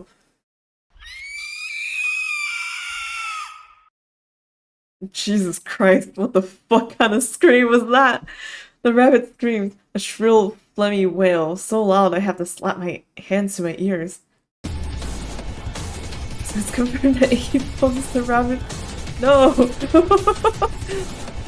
He lunges. Oh shit. Genzo's eyes go wide. Then he twists on his heels and bolts. Run, eggs, run! I watch him go flying towards the other end of the clearing. I begin my dash on instinct, feet stomping through the underbrush and steering me back towards the trees. Then I hear a tussle, a thud, a surprised grunt, and when I look back, I see the rabbit perched on Genzo's form just beyond the line of trees. What? Shouldn't we help Genzo? Though, like, last time it was like, oh, you know, Genzo steps in front of us and we run and Genzo is fine because he dodges the attack, but I feel like this time is a bit different, isn't it? No! I stop in my tracks, stare at the sight. This has happened before. This happened way too many times before. My hands go to the front of my shirt, clutching at the fabric. As my arms start shaking. Not again. Not again! Tears prick at the corner of my eyes. I can't do this without you again. My feet move before I even realize what's happening. Then I'm running forward, dashing forward, sprinting straight toward the giant back of that elephantine rabbit. A throaty wail rips from my lungs as I fly. Then I leaps straight onto that thing's distended back. I hit with an oomph, then scramble. I pull myself up towards its shoulders, fingers searching for anything I can use to grip, knees digging painfully into the smooth surface of his armor. I climb until I reach his head. Then I do the only thing I can possibly think to do in such a situation. I grab his ears tight between my fingers and yank. The rabbit gives an unsightly yelp. He tries to buck me off, tries to reach up and grab me, grab his ears, grab anything. But I just wrench his ears harder, all the way back down toward my knees. More pain squeaks.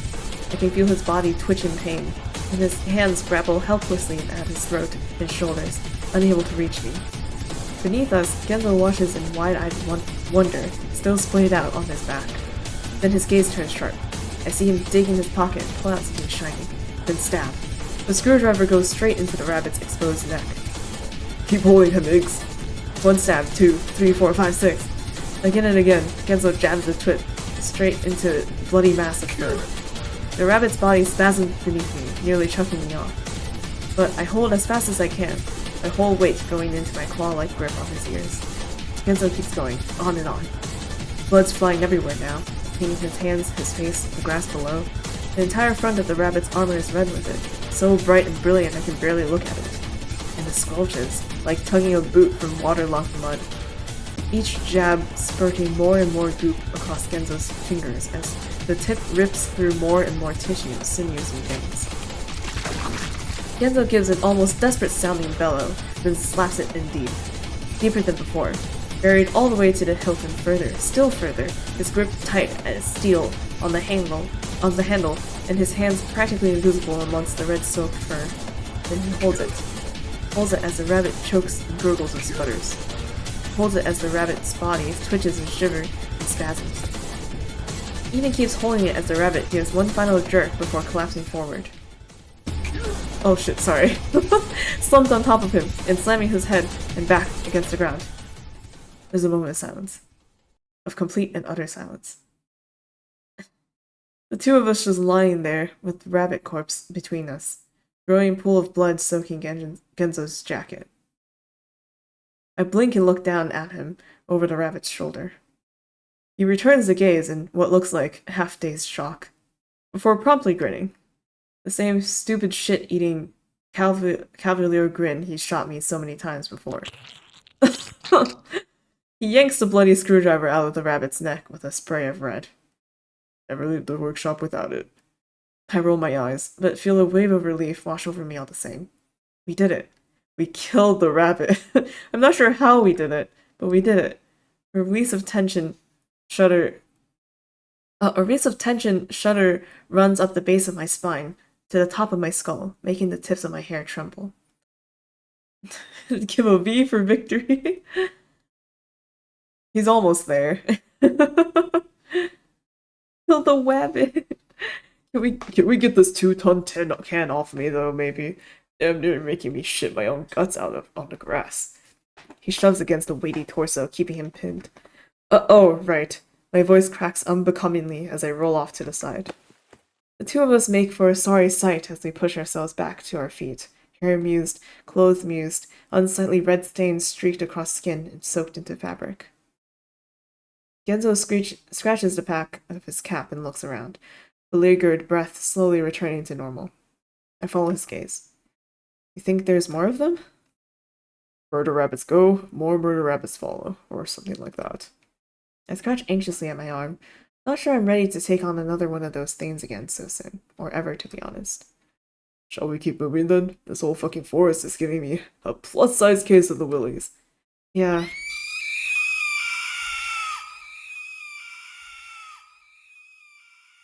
Damn, it echoes too. Well, there's the rabbit. Almost as if on cue, a screech rips through the air. It's shrill and hoarse and loud. So fucking loud. Time to leave. And when I shoot my gaze skyward, I see a whole passel of birds take off into the clouds. Never mind, not the rabbit. Shit. Genzo spins on his heel, his face turning white. No, not again! Another screech. And another. From all around us, though. With such force, it feels like the very air is quivering. Someone just had Taco Bell. Or somebody brought free Taco Bell. My head screams with it. I bring my hands to my ears, eyes slamming shut. Make it stop! Make it stop! But it doesn't stop. And just when I realize I'm screaming with it, my arm is nearly jerked from its socket. What? Oh, yes. My eyes popped open, and through the hazy film of moistness, I see Genzo pulling me. What? Everyone wants Taco Bell. I gasp, stumble, then attempt to fall in step behind him, his fingers clamped tight around my wrist. We're running again. Running as the very forest feels like it's opening up around us. The trees pass by in flashes of dark and pink. I try to keep my gaze focused straight ahead, on the sight of Genzo's hat, bright and vivid even through my helmet. But I can still sense them around us. Still see flashes of gray fur through the surrounding darkness. Like armies. They're all around us, looking through the branches and brush to our either side. I suppress a shuddered gasp and clench my eyes shut, moving my focus to my aching legs. Just keep running. Just keep running. A gust of wind right next to me. I open my eyes just in time to see a rabbit come careening toward me. But Genzo must have seen it first, because he gives my wrist an extra forceful tug, yanking me a few steps forward and out of the way. Oh god, the rabbit goes sailing behind me and back into the trees on our other side. God, fuck. Genzo shoots me a look of sheer panic. Then back to the front, just in time. Dart left and... what? Then back to the front, just in time to dart left... No, to dart left, okay, of an incoming crop of bushes. Sorry, my brain just stopped working. We burst out of them, which sends us flying out of the forest proper. We tumble forward, nearly dropping to our knees atop the gravel path. Where? The river! We've reached the river. I can see it in my head as though it were yesterday, calm and serene as it reflects the golden hue of the sky, cool as we waded into it to wash off the... Another screech from behind us cuts off my thought. And then, we're moving again, barreling down the path, the river flowing beside us as we whip past tree after tree. That's when I spotted, up ahead, an all too familiar slab of pink. Genzo, the tongue! That's the goal. What? I squawk, voice rising about 2 octaves. Those rabbits don't touch it, remember? And I'm sure as shit rather take my chances with the fucking eyeball of hell than an entire army of Here Comes Eater Cottontail. As if to emphasize his point, another ear-graining shriek cuts through the air. I'm not sure I can argue with him at this point, or if I'd want to, much as my pores clench at the thought of that hulking pink lump of meat. We reach the slimy appendage in question, just as doughy and vile as I remember it. It bisects the path like a giant slug. Genzo doesn't even pause. He launches me forward before I have a chance to protest, then begins climbing up after me. I follow suit, the two of us clambering up and onto the porous surface as it buckles and leaps beneath us. Oh my god. Then I look back, turning just in time to see 3, 4, 5 rabbits break clear of the trees and come speeding down the path after us.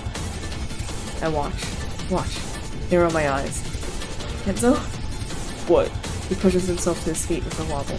I throw a shaky finger in the direction we'd come. They're not stopping. Indeed, they haven't slowed a bit since emerging from the forest. In fact, they almost seem to be going faster. I'm sure they'll... Genzo turns to look. Blanches. He takes a step back. Then, in a voice so hushed, I almost wouldn't recognize it for his. Run. We turn and book it. I take 2 steps across the buoyant surface before falling flat on my face. Genzo follows suit 2 steps later. But we somehow manage to keep crawling forward, pulling ourselves forward, doing everything possible to keep moving. My lungs feel like they're on fire, arms and legs screaming at me, barely restrained panic numbing my lips and tongue. I chance a confused glance at the cliff face, expecting to see our old friend. But it's gone. No, not gone.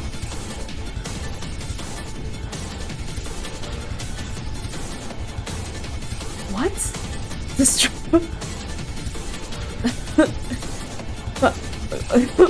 What?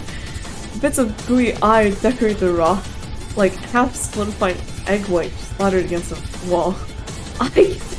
Shut up! And within the muddled mass, I can make out what looks like the shredded bits of viscera and muscle. It's been ripped apart. I choke back a gasp and jerk my gaze forward. The tongue wobbles and ripples beneath us, and I realize with a start that the rabbits must have reached it. They're on top. They're coming. More shrieks, this time from the direction of the cliff. I throw a panicked glance upward to see more rabbit ears atop the cliff. Appear atop the cliff, their owners growling and snarling and climbing down the rocks like spiders. Where are they coming from? They're everywhere. Fuck. I attempt a stumbling leap to get myself moving faster, but it only sends me face first into a swollen mass of pink. For the second time. Come on, Eggs, I'm not watching you get eaten alive by homicidal rabbits. Genzo has reached the end. I see him roll off and back onto solid ground with a little huff. Tears of frustration prickling my eyes. I will strength back into my arms. Must go faster. Must go faster. Gotta go fast. Too fast for you.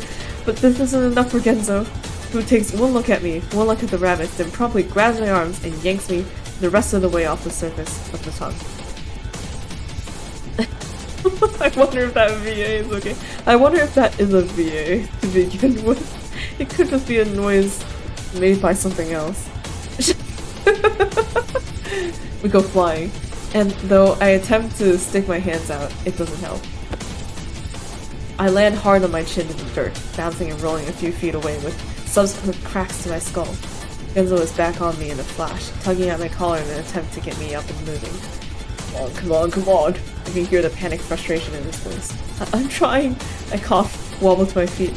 A throbbing pain radiates from my jaw if it vibrate against my brain, and when I bring my hand to my chin, my finger comes away speckled with blood. Boat. We gotta get to the fucking boat. The boat! My head is spinning now, a vision hazy as I lumber after Genzo's form. I see him gesture wildly ahead. That's when I see it. Ah yes, of course, the boat. The boat! All at once, an overwhelming sense of dread washes over my entire body. Memories of something horrible I can't quite explain, but definitely there and definitely tangible and definitely screaming loudly, quite loudly from the back of my brain. But Genzo! If we don't get on that fucking boat, we're going to die! The sheer intensity of his voice is enough to stop me short. We didn't actually die on the boat, but, you know, assuming that you did. Enough to snap the cloud from my head. And I say nothing more, following in a hurried step behind him as we go speeding toward the dock. I can still hear the snarls behind us. They're still coming, and gaining on us most likely, but I don't dare look. I don't allow myself to look anywhere besides Genzo's back. Even as we alight the wooden stairs of the pier, even as I spy the remnants of the once sprightly flower in my peripheral vision, its white petals lying in shredded disarray on the ground. Ah, the flower is also dead. I thought so. Get to the boat, get to the boat, get to the boat. The boards of the dock shudder beneath my feet. They're here. Genzo! Jump, eggs, jump! I see Genzo go flying. He lands in the back of the boat with a rough tumble. The force of it sends the boat drifting away from the dock. And I come to a skidding halt at the end of the pier, just watching as the gap between the boat and the planks grows larger and larger. Ruh-roh. Genzo lurches to his feet, then looks up in horror. What the fuck are you doing? He clutches fingers onto his calf. It's too far! Ignatius Maxwell, you jump on the boat right fucking now! I throw a glance behind me. 8, 9, 10 rabbits, barreling towards the dock, screaming down the pier. Air freezes in my lungs, and for a moment I forget how to breathe. Think. He'll be on me in a second. I turn back. Of course we... Iggy, this is not a choice, would you please just fucking jump?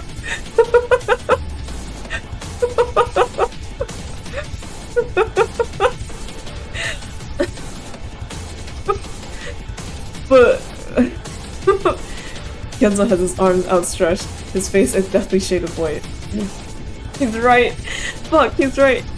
I gotta do it. I've gotta do it or I'm dead. I clench my eyes shut, take a deep breath, then jump. It seems to last forever, almost as though I'm suspended in the air.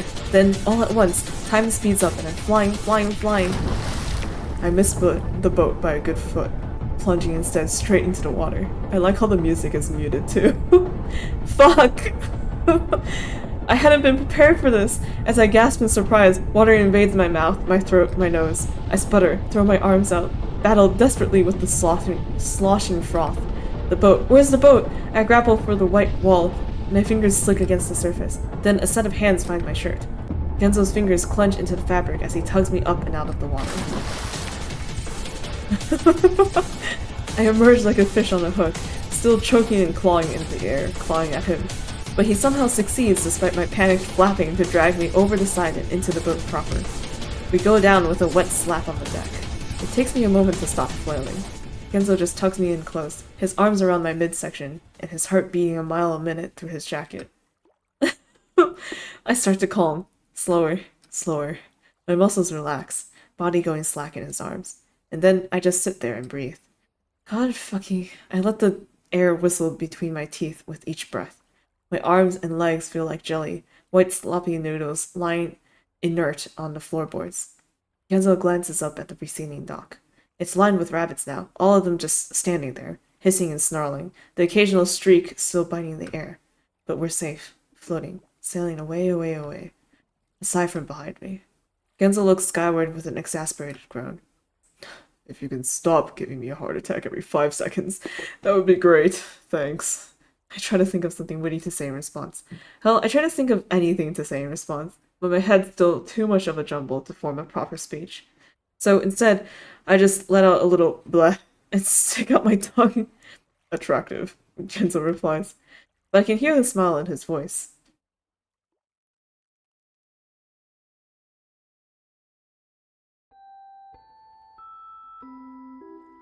Bleh. Once we gathered our wits somewhat, we clean ourselves up.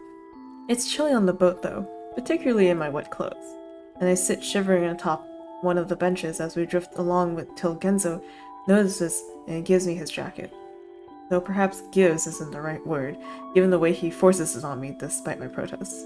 I hear him grumble something about not letting me fucking freeze to death as he yanks his hat down toward my curls. It's nice though, warm, and the shivers stop almost immediately as I curl up inside the padded fabric. I feel like a marshmallow. Genzo takes the bench across the aisle. I watch him in half interest as he lights up a cigarette, brings it to his lips. The sight sparks the memory in the back of my mind. Sitting here just like this, watching the smoke marble in the air, backdropped by a sea of pink trees. How many times have we done this now? Too many times to count. I blinked just a bit too hard and turned away, instead burying my face inside the collar of Genzo's jacket. It smells like him. You think the others are here just, like, doing their normal thing? Genzo finally asks. His tone is light, but there's something careful about the words. I don't know. I stare down at my hand, opening and closing my fingers in curious wonderment. I mean, it's weird, right? If they remember too, then why would they come back, you know? After everything that's happened. We came back? Genzo blinks at this. Cringes. Yeah, I suppose. He takes a long draw of his cigarette, his nostrils flaring. Water time.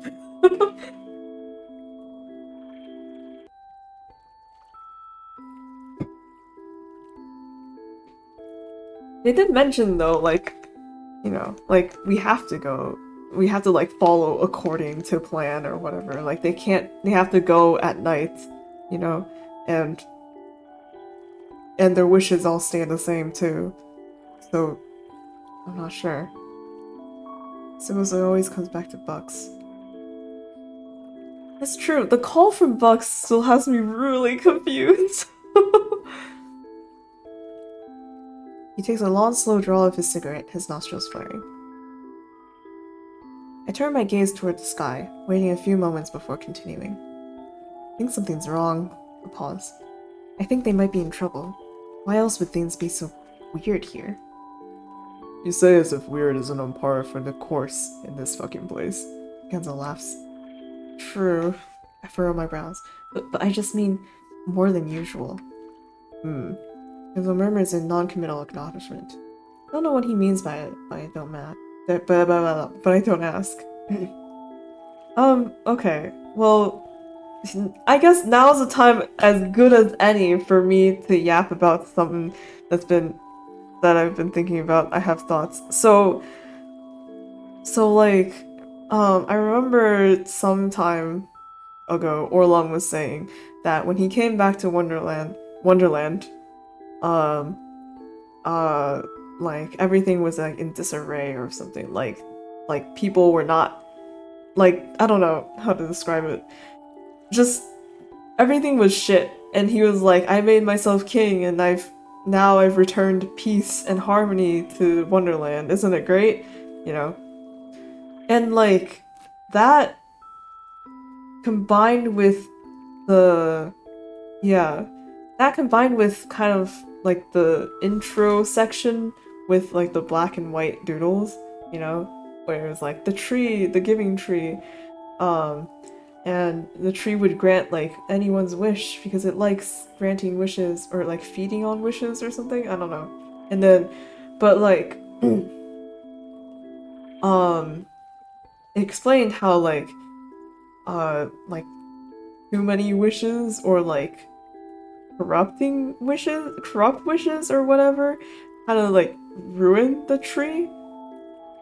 I'm not quite sure exactly what it was, but like the tree started rotting, you know, and now, right, like before he jumped inside too, and it was talking about how, oh, the tree smells like piss and it smells like really bad. Like in my head, I'm thinking, oh, the tree's just getting worse and worse because I don't know if like every iteration counts as anything, but like the wishes that people keep making are like fucking the tree up. And that all I wanted was one pure innocent wish in order to become whole again or something. Yeah. And I feel like it's either the tree that's talking to Iggy and asking Iggy for a wish. Since Iggy's the only one that doesn't really wish for anything much. I've got one more! Or it's asking Sadie for a wish. Because Sadie is the only child in this story at our current time, you know? But anyway, like, and before all this too, I forgot when they mentioned this, but they did mention that from the time they first entered Wonderland to like when they were finally locked out, a lot of the kids, right? So the 5 kids that waited down and know about it, all 5 of them have all like come down individually whenever they wanted to just kind of quote get away from things for a bit, like a quiet, happy place kind of scenario, right? And um, and I feel like that probably has to do with it too, because like like the tree said, it's like children have like innocent wishes, but as they grow up, it's like they get more not innocent. They get more sinful or something. And like perhaps the reason for the tree's decay is once again due to the 5 of them making too many wishes and the tree just dying. Does the tree keep rewinding time in an attempt to end it? Each attempt weakens it? That's what I'm thinking, yeah. Like, I feel like the whole repeating Groundhog's Day situation has to be because of the tree doing something, right? They're trying to get, like they said at the beginning, that one pure innocent wish to save itself, right? But they keep running into all these guys. You know, Gidget who wishes for fame and modeling success, and Orlum who wishes to be like a king and a cannibal, and it's like it's a lot. I'm not sure. I feel like the rewinds have something to do with Iggy's lack of concrete wish. He just wants to stop whatever's happening at the exact moment, usually. Yeah, exactly. Iggy, stop dying, you can't keep doing this. Yeah. I feel like it's interesting too, since they mentioned this in the side game, or like they kind of confirmed it, but everything resets whenever Iggy dies, right? So it's definitely dependent on him, you know? When he dies, the trees, I'm assuming whoever's controlling the Groundhog's Day thing, is like, oh, this one wasn't right. Let's try again, you know? Exactly. Yeah, Iggy stopped dying. So I think the tree assumes that Iggy is the one to make, like, the pure innocent wish. What if Iggy was the tree? What kind of twist would that be? I don't know. But, yeah, okay. Well, yap session over. Continuing on. Yes, theories. I don't know anything. I instead drop my gaze to my shoes. Now that we're out of immediate danger, the looming thoughts of dread are beginning to reform themselves in the corners of my mind. The tree getting weaker, Iggy delves deeper into insanity. The tree is actually a symbol, for Iggy's mental health. The spirit of the tree. The tree dies and he reincarnates in Iggy. Iggy is the new tree. What are they doing? Are they okay? Are they trying to figure things out just like us? Though not sure how those fuckers could get any worse than they already fucking are. I hear Genzo mumble through his cigarette. I glance up. Genzo's shooting daggers on the floorboards, brows curled in indignant rumination. His cigarette is bouncing again, up and down, up and down. Yeah, right? I just want to see them. I want to know what they're doing. The sight makes me wince, a nagging feeling of guilt tickling the base of my spine. I did try. Genzo's head pops up. I feel his eyes on me. To help everyone. A pause. To be what they needed. I sink even lower into the collar of Genzo's jacket. To make them happy? What the fuck? The abruptness of the remark catches me off guard. I jerk my gaze upward to see Genzo just staring at me. What did I say? Did I say something wrong? I clasped and unclasped my hands between my thighs. What the fuck what? I finally asked. Since when is that your responsibility? Genzo flicks his finished cigarettes to the ground and stomps it out with his toe. That's, well, my tongue feels all of a sudden extremely dry. I hadn't ever really thought about it before. They need me? Oh yeah? And why do they need you? That's... I pull at my collar. Because it's my fault. What's your fault? Uncomfortable panic rising up in my chest. I wave my hands in increasingly violent flourishes, but nothing comes out of my mouth.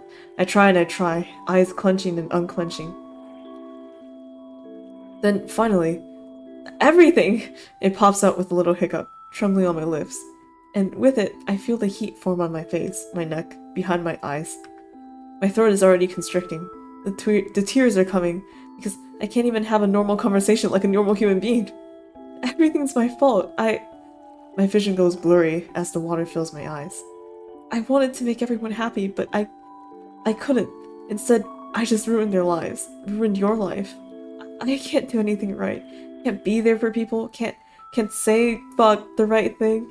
Can't be what people need me to be. Can't press the spacebar in time so I can read the text correctly.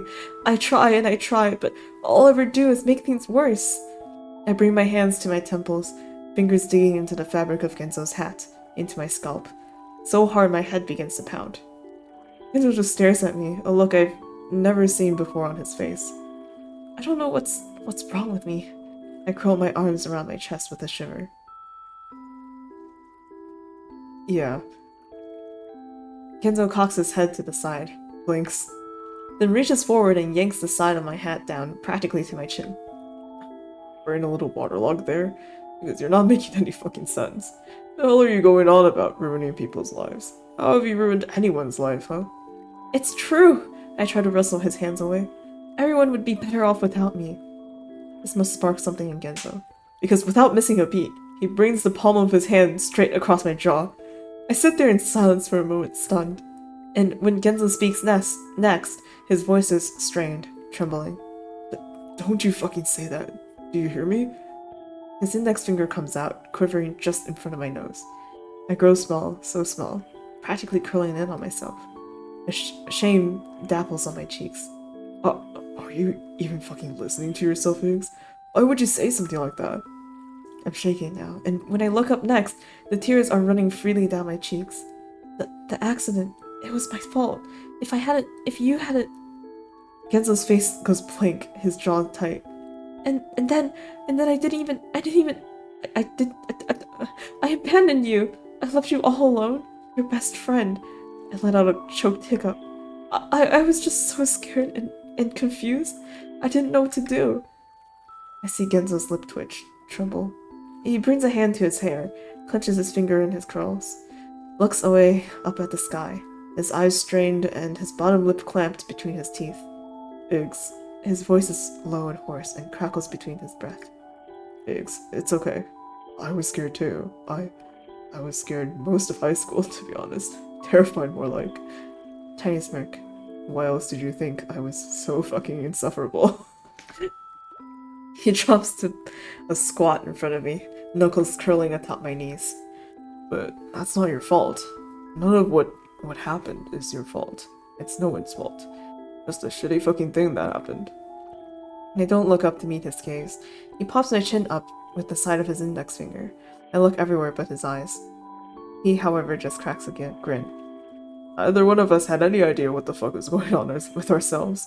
What do you expect? His fucking smile is too contagious, and I find the corners of my mouth tugging upwards in spite of myself. How can he slap us, but we don't slap him? Yeah, I guess. Iggs. Genzo lets out another sigh. We all make mistakes, yeah? Some admittedly bigger than others, but certainly nothing life-ruining, yeah? And it's sure as fuck not your responsibility to fix anyone else's life. Not that you even could. They've all got to work their own... Oh my god, I can't fucking read anymore. They've all got to work their own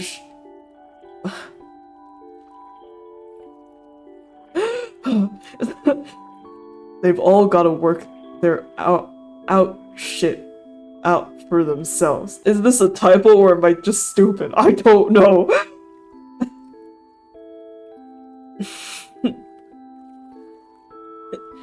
Iggy is the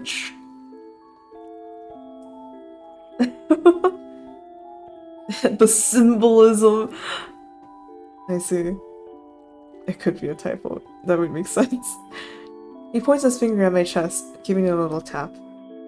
You're giving yourself a bit too much credit, maybe, hey? Ruining people's lives. You haven't ruined anyone's life any more than I ruined my pop's, despite how long it took me to accept that. Then brings his hand to the side of my head, forcing me to look straight up into his eyes. And you sure as fuck haven't ruined my life. You hear me? So just get that fucking thought out of your head. I hold his gaze for about 5 seconds before I have to turn away. It burns too much. Fortunately, Genzo doesn't force it any longer. He rocks back on his heels with a little wobble, arms balanced on his knees. Damn, things got all intense there for a sec, didn't they? Sorry about that. I shake my head softly. No, it's okay. He squeezes his eyes shut, opens them. You mean a lot to a lot of people. A pause. I see him bite down on his lip, wince. Then, you mean a lot to me. The warmth returns to my cheeks, but this time it's not shame, not discomfort, not emotional panic. I clasp my hands together, staring down at my fingers. I guess you, kinda know that already now, though, after everything. I mean, I don't know how to respond, so I don't say anything. And Genzo continues. But that doesn't mean you owe me anything. A pause. You don't owe anyone anything, Eggs. So just promise me that no matter what happens, you make your own decision, yeah? For yourself, and not for anyone else. My own decision. What do you want, Iggy? Scratch beneath my cap. Squint against my puffy, tear-weary eyes. What do you wish for more than anything else in the whole world? Then let my gaze turn hazy as I stare off at the far trees, playing idly with my hands in my lap. I feel the boat rise and fall with the current. On and on. Just going with the flow. Genzo snaps his finger in front of my face and I give a start. Earth Iggy, you still with me, bud? Yeah, sorry. I must have been staring off longer than I realized. Genzo pushes himself back up to his feet with a grunt. Anyway, that's enough awkward talk for today, yeah? I laugh. Totally forgot you were still on the boat. We always have our deep conversations on the boat. Then he mashes his cap into my curls with a few static-inducing twists. Just remember we're all in this together. The 5 of us started this mess. 5 of us are gonna fix this mess. Something, losers stick together and all that. Yeah. I swipe at my tear-strewn cheek with my palm. I'm not sure how much I can believe his words, or how much I can allow myself to believe, but I do feel somehow lighter, like one of many great padlocks holding me down had just come undone and dropped onto the floor. I watch Genzo stretch his arms over his head, then wander away toward the front of the boat. He pauses to check out the helm, hand shifting it gently left, then right, then left again. He looks so short next to the big wheel that I almost laugh. What do I want? I let my gaze soften, just staring at him. Maybe I blink. Look away. And simply let myself settle back down in the warm folds of his jacket, just breathing it in. My own cocoon. What the fuck? His words snap me back to intention. And then I turn my gaze to him. I see him staring out across the water in front of the boat. What is it? Is something wrong with the water? Or are my eyes... or are my fucking eyes on the fritz again? Concerned, I trundle over, taking our position with a quick glance at our surroundings. We're further along than I'd expected we'd be, and approaching an all-too-familiar curve, too. I find myself momentarily distracted by the lack of any signage on the shore, and flick my gaze back to the water. Where? You don't see how fucking dark it looks up there? I squint, gazing out across the choppy surface. I don't see anything at first. Then... Oh, how about Mary, Mother in Heaven? Great galloping sass for us. Hell, I'll even take fuck me with a wooden spoon. Kenzo waves his arms in half-panicked exasperation. The water is indeed darker.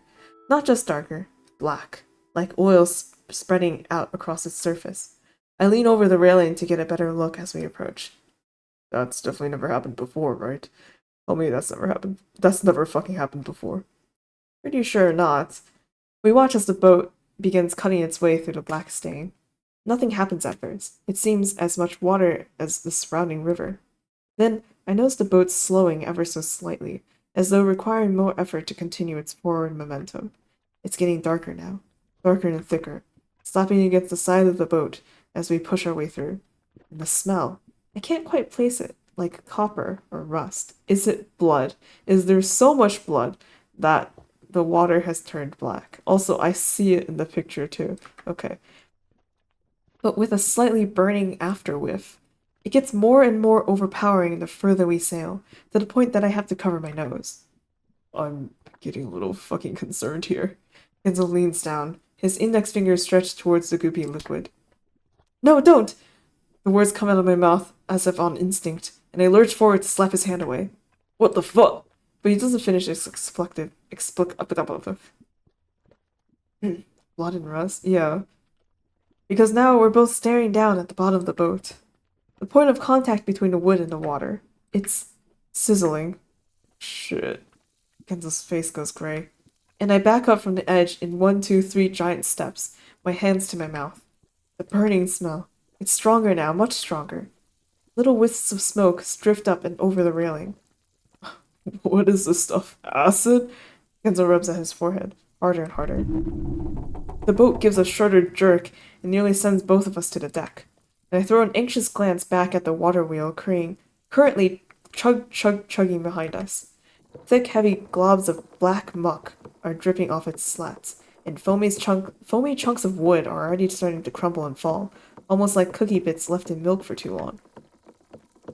The entire wheel is slowly becoming engulfed in increasingly turbulent coils of white steam. Enzo? My voice cracks. The boat, blah blah blah blah blah. The boat continues to get slower and slower, and the steam is everywhere now, curling and twisting on every side of the boat. Even some of it even drifting up through the cracks in the wood beneath our feet. Who leaves cookies and milk? Those who forget. Or Santa. Another shudder.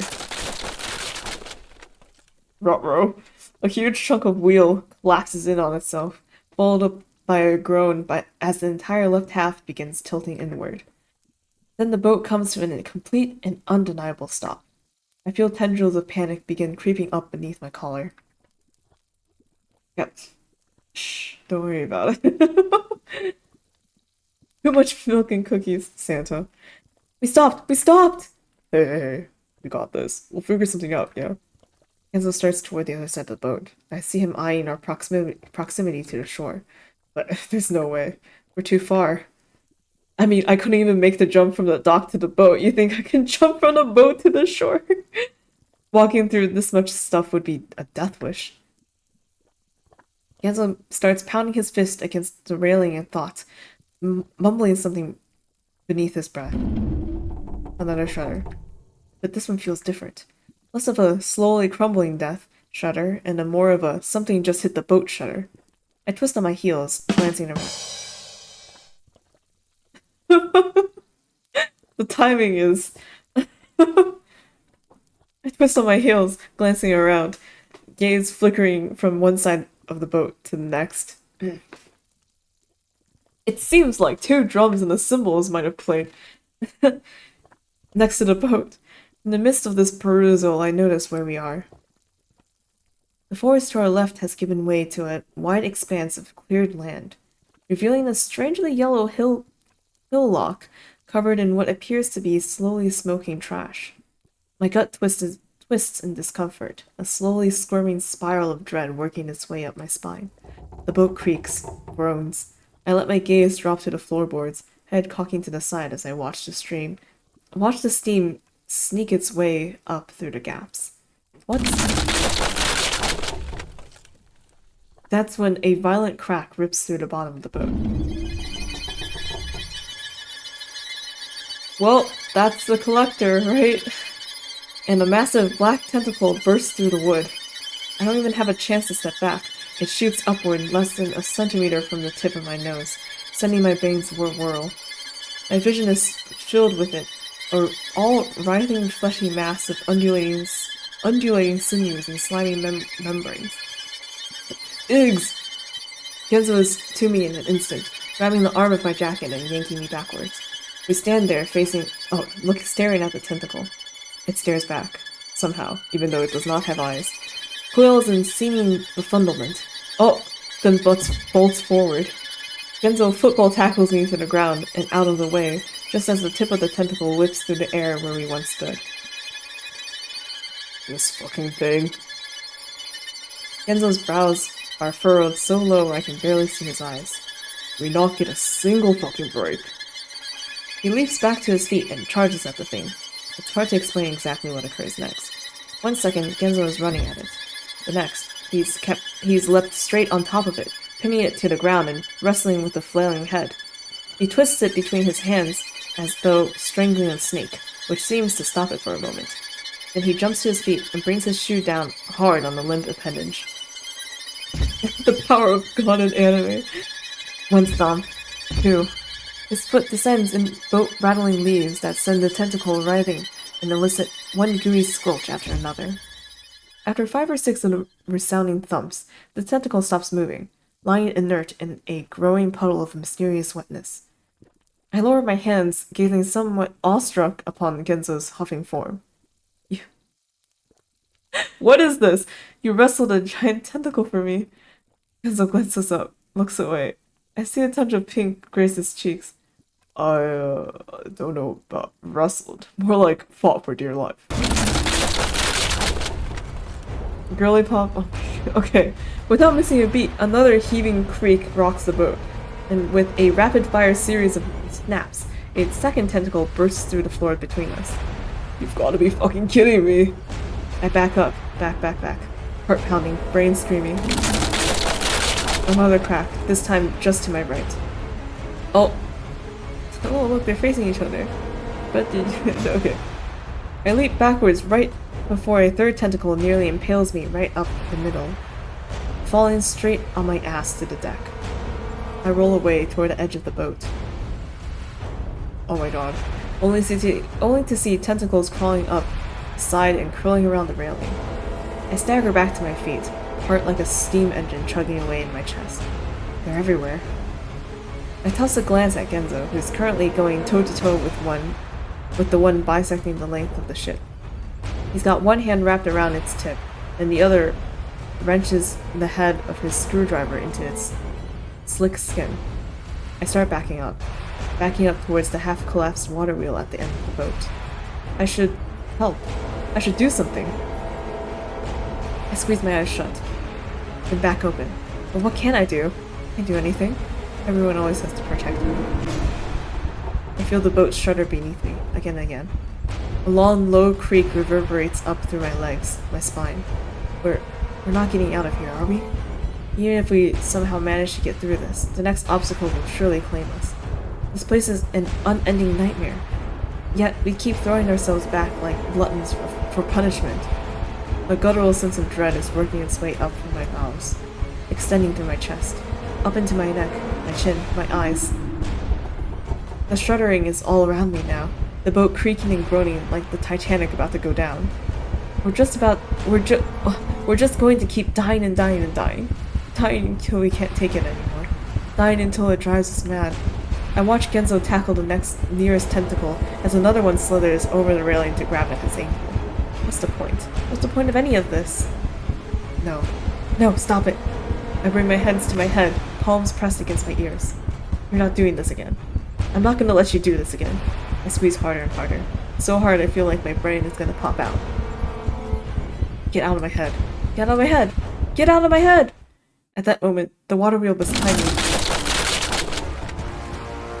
explodes. Cracking, crackling, tearing. The whole fucking back of the boat. The whole fucking back of the boat erupting into bits of chipped, scrapped wood, that shoot upwards like a fountain of debris.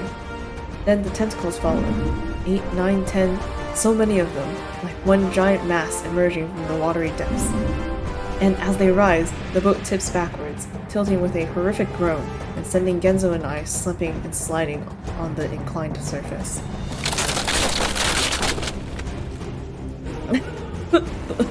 The bro boat.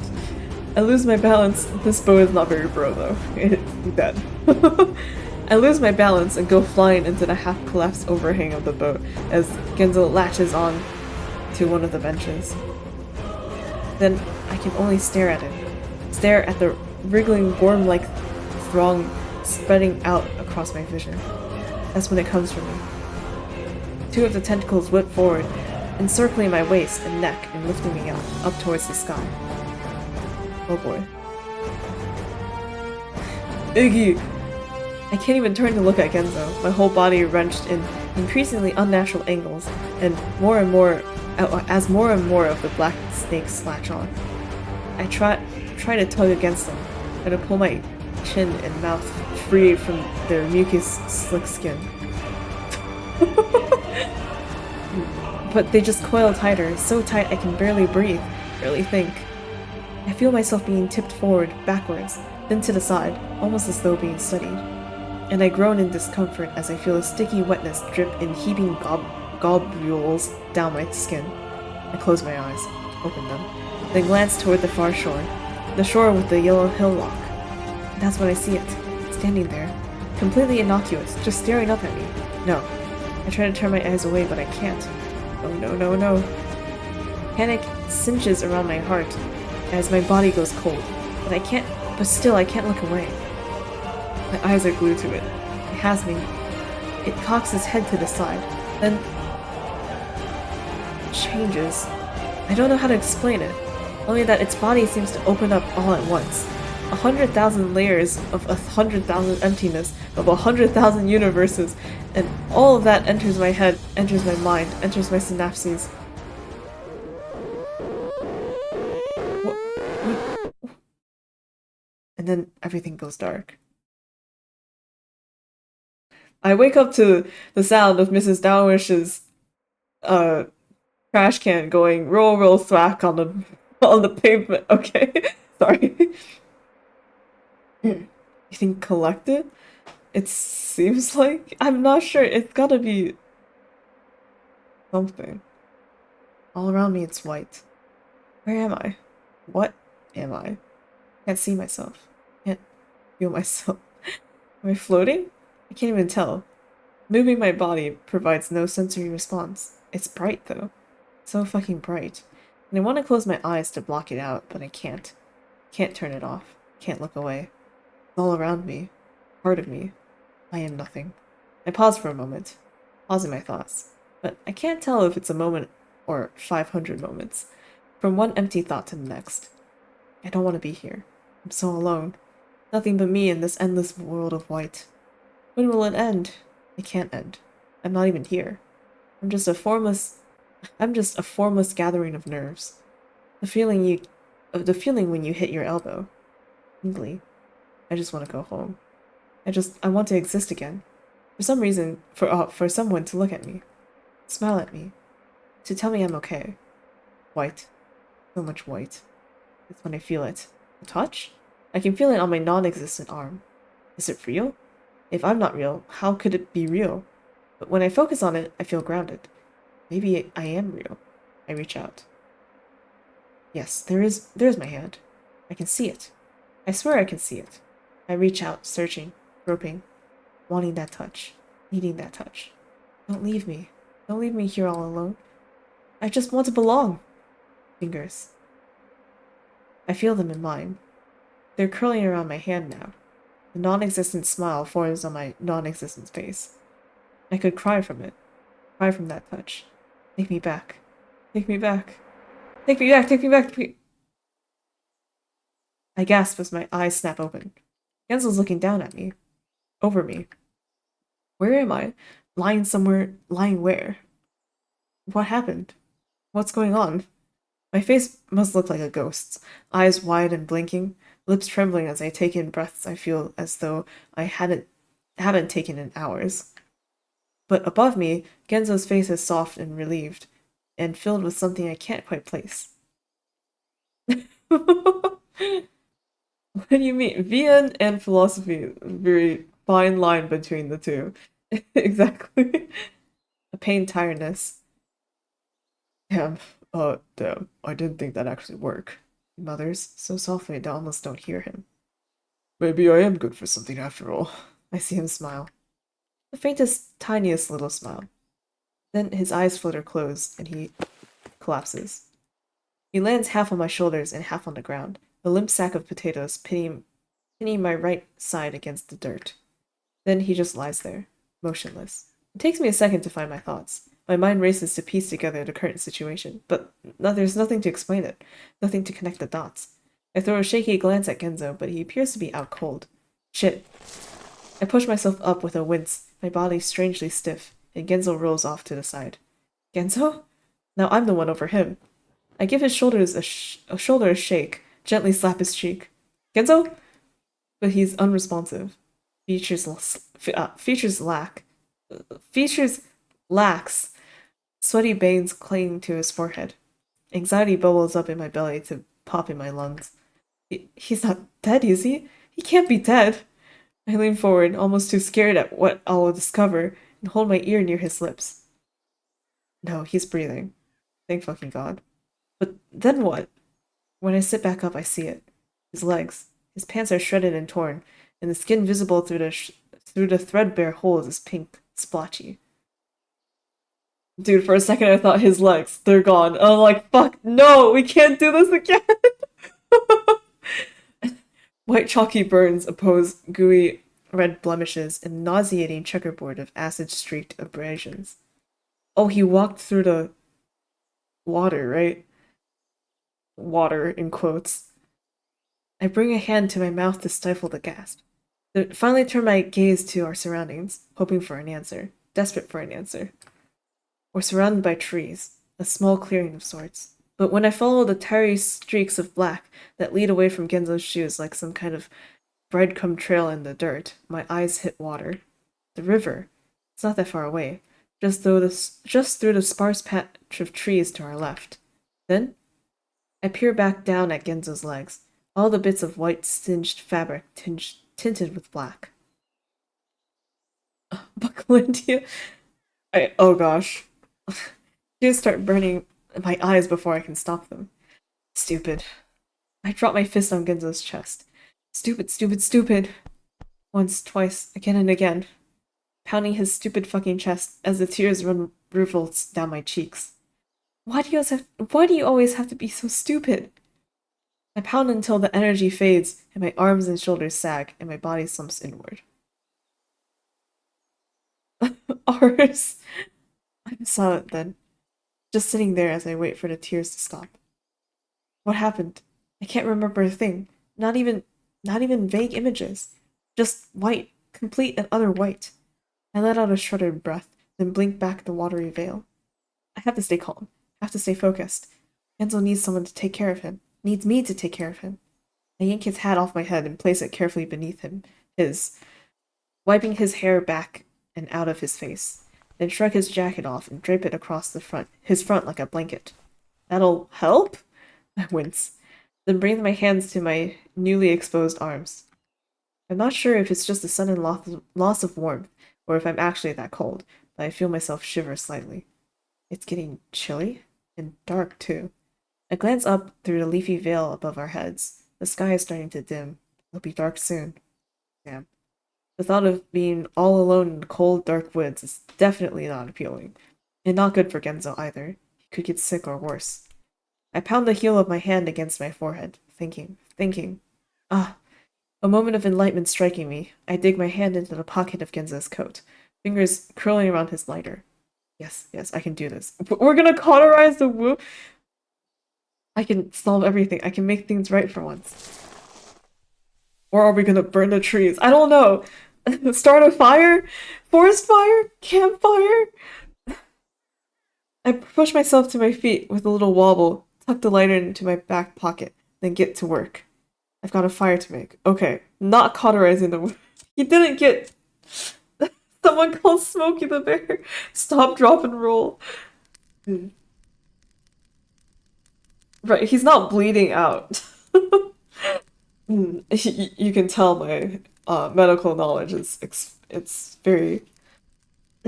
Anyway, 15 minutes later, and I've got a good-sized pile of twigs and leaves sheltered beneath a assemblage of sticks. From there, it doesn't take too long to get the fire going. It starts out small, and I try to strategically place some of the twigs and sticks to get more and more pieces smoking. But soon, I've got a somewhat impressive flame going, one even my dad would have been proud of or something. Eternal bleeding. Yeah, seems like a convenient breakpoint. And for our sanity, yes. Until we sleep, probably the fire or something. Once I've dragged Genzo as close to it as it feels safe.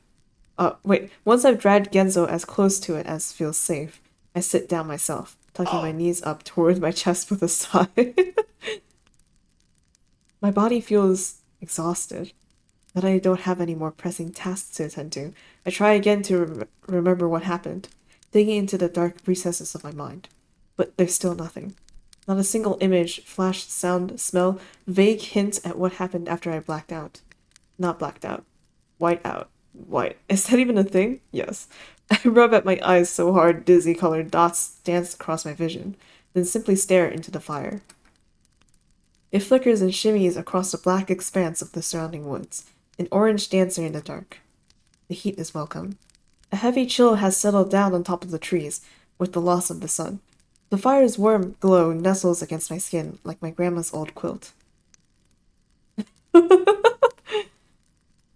I'm instantly taken back to my parents' living room. Winter, snow, the fireplace. Lying curled up in front of it and just watching the flames for hours. The heat would snip-snap at my cheeks. I'd be sitting too close, but I wouldn't care. I'd stay until my cheeks turned as rosy as the baubles on the nearby tree. I rest my chin on my knees, the denim rough against my skin. I suddenly wish I could turn back time. Not to the start of the loop, but to before. Long before things had gotten so complicated. I pause, furrow my brows. Complicated. Avril Lavigne. No, things have always been complicated. We just hadn't known it at the time, had we? We hadn't known a lot of things. Genzo gives a little moan next to me, and I snap out of my thoughts. Throw him a worried glance. His face looks strained, features gray and taut. And when I crawl over to feel his forehead, my fingers grow warm at the touch. Fuck. I lean back into a squat, chin buried between my knees, and just stare at him. Fuck. What am I supposed to do? I feel so utterly useless. Is he warm enough? I can see him shivering. He needs to stay warm, goddammit. I bump my forehead against my kneecap, again and again. Why can't you just wake up and tell me what to do? You always know what to do. I do not recommend taking our shirt off. So, body heat it is. I close my eyes, press my lips together. Just like lay, oh my god, y'all. Just like lay on top of him. We are the blanket. Then raise my head with a look of determination. I'm not letting you fucking die. Maybe somehow if I cry enough, the tears will like heal his legs or something. That happens in fairy tales, right? Fingers shaky with something that's not quite fear and not quite not. I crawl over to his other side. Then gently, ever so gently, slide beneath his jacket to join him. Aww. It's warm next to him, and I bring my arm across his chest, face burrowed into his shoulder. Don't die. You can't die. I curl inward, try my best to cover as much of him as I can, almost like some kind of human blanket. I can feel his neck, cold and clammy against my forehead. I need you. The sudden realization, tugs at something deep down in the recesses of my brain, and I feel my eyes well up. I've always needed you. I press my face into the fabric of his shirt, breathing it in. Breathing him in. Don't leave me all alone. Then close my eyes with a shudder. His chest moves up and down beneath my arm, a soft undulating rhythm. It's peaceful, soothing. My own cocoon of warmth, just me and him, curled up beneath a jacket in the middle of the dark woods. I feel my lingering anxiety, the one constantly squirming and twisting just beneath my consciousness, finally begin to recede. My breaths are slowing now. Warm, heavy puffs of air that sink into the fabric of Genzo's shirt. It doesn't take long after that for the numbness of sleep to claim me. I wake up to the sound of Mrs. Darwish's trash bin rolling against the sidecar. Oh shit, the gamble worked out. Okay. Alright, I'll stop here. I technically still have oh shit. I technically still have 3 minutes. But yeah. Where what? There we go. Okay. We're gonna we're gonna stop at the itchy feeling on our nose. Huzzah! It's midnight. We've accomplished quite a lot today. Yap for 3 minutes. That I can do. Girl, I keep kind of thinking back to like the initial choice that we had while falling down, where it's like think about Genzo or Orlam or Gidget or no one. And I keep wondering is like what could that choice mean? Like if I had selected someone else other than Genzo, what would have happened? The zero to scissors. Um, it sucks for Genzo, but like in terms of injury, uh it hasn't been too bad so far. Actually, no. We're usually okay before we meet Gidget, so another 5 hours worth of stream. That's for tomorrow. But yeah, I keep thinking back to like the choice when we were falling down and what it could mean. Spilled coffee. It's like in my head I was thinking, oh, is this like a romance option? Like a very unsubtle hit choose your ending kind of deal. But I don't feel like that would make sense, I guess, with the context of the story. I don't know. And then like I kept thinking a bit more because I was like wondering like what it could mean. And and then in my head I was thinking, what if it's like the different iterations, I guess? Like with Genzo, we always meet a rabbit and we always like cross the tongue and we always go on the boat and whatever. We do all that, right? But like if for example with Gidgets, we had Cecile come and like bring us in the pumpkin carriage over, so we skipped that whole thing. So I was thinking like is it like maybe different depending on what choice we chose there? But because Wonderland is in such tatters, I don't feel like that's the case because everything seems kind of broken. The no one choice feels like it's also been significant. Yeah. The no one choice, I don't know. I'm not sure. Honestly, for a second I thought like the choice was just like whatever and then let me just go through all the choices. You know how sometimes you just they just have you choose all of them and it's like a cool gameplay interaction moment. Oh shit, I'm 42 seconds over midnight. Well, happy August 28th. What if each loop was dependent on whose wish was stronger? I feel like uh, it's kind of it's kind of um like Orlam and Gidget both have like super grand wishes, whereas Iggy and Genzo don't, right? So so Orlam and Gidget's wishes naturally kind of take up more of Wonderland, but yeah, Bucks wasn't an option either. That's why I feel like it's more like a romance thing, if anything, because Bucks is married. Hunter would have come down here and smacked her butt. Like that's why we got the Sissel carriage once. Yeah, right? Like on the Gidget route, on the Gidget arc, it felt like very centered on Gidget. Though, but Orlum was still the king and he still had a lot of power, you know? But I don't think he wishes for Gidget to not have power, if that makes sense. You know, like he's happy to be like, "Oh yes, Gidget, come and I'll host your party or whatever." Anyway, but yeah, like wishes that contradict each other from different people seem to mess everything up. Really hoping that Hunter was gonna join us for this last rodeo. Got a very different change in pace instead. Yeah, right? I, when I saw him, I was like, "Oh shit, is Hunter is Hunter gonna join the RPG party?" There is I'm I'm still not quite sure about like what the deal with kind of sticking with the script is about. Like, um, I feel like the moment you find out that your days have been looping, the first thing you try to do is something completely different from what you would normally do, or something like that. I don't know. Or maybe like it's like an intuition thing. Like it has to be this way in order for the loop to break, in order for things to be right.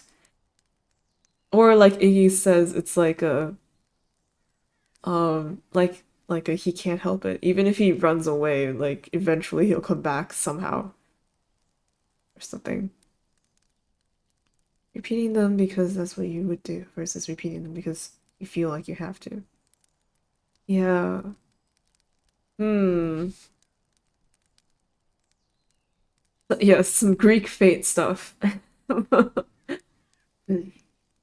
My knowledge of Greek mythology is only dependent on Percy Jackson, so all I can say is those three old ladies spinning the string, they sure are working hard.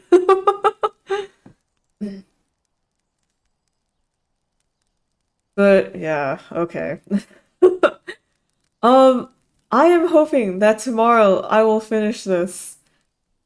I am desperately hoping. And that see in 3 hours. Ours, oh my god. Hurry to sleep. Go. Good night. Sleep well.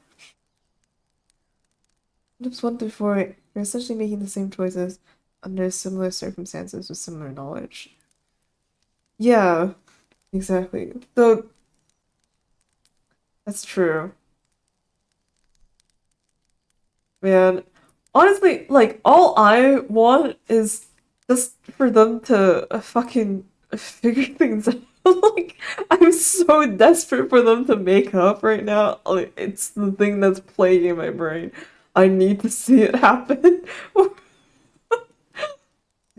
If I don't see these friends being friends again, I'm gonna cry. It's kind of weird too, because like if they remember everything that happened, it's kind of like, oh, teehee, I like killed you like a bunch of times. My bad. You know what I mean? Like, yeah, I kind of ate you like every single loop, but yeah, that's it's whatever, man. Like, I don't know how they'll try to make up after this. Like, I don't know. Though some things, like if Gidget and Orlam too remember what happened with all the loops in everything, you know, like I have to wonder, like they have to be doing something different, right? I feel like with the rabbits too, since it doesn't seem like they're Orlom's guards anymore. They're just kind of running around rampant, like on their own free will, you know? Like I feel like something has to be different. Like they can't be just doing the same shit again. Remembering, assuming they have. Yeah. You know what I mean? Like, and with Gidget, it's like she would have remembered. the stuff about Iggy, which, you know, I feel like that would change her decisions a bit, right? And hopefully, like, the talks about, or Iggy saying, like, oh, what was it? I remember one route Iggy just said that, like, he doesn't like Gidget at all, and then the other route where he married her, but like he doesn't like her in that way, right? And her breakdown, like, she would have already gone through it, which would influence her wish. Like, would she even want to be a model anymore? You know? Like those are the things that are running through my head. Buck started everything, so I guess she just knew what she wanted all along and was willing to pay the price in both circumstances. Her too, though, I'm curious. Yeah, but knowing that he's not everything she wanted. Yeah, right? Like, if she knew beforehand that Iggy uh wouldn't be right for her, I guess. Or like Iggy can't see her that way or whatever. Like, I feel like she would her wish would change. Unless she still thinks she can fix Iggy. In which case, the scissors the scissors will stay for tomorrow then. Like, uh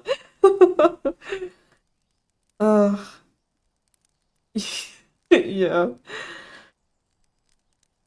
No, I'm still completely clueless about Bucks. I'm so lost. I've got zero theories on Bucks. Zero Bucks theories. Uh, okay. All right. Okay, it's definitely past 12 now, so I have saved. Yes, correct. And um yeah, all questions for tomorrow.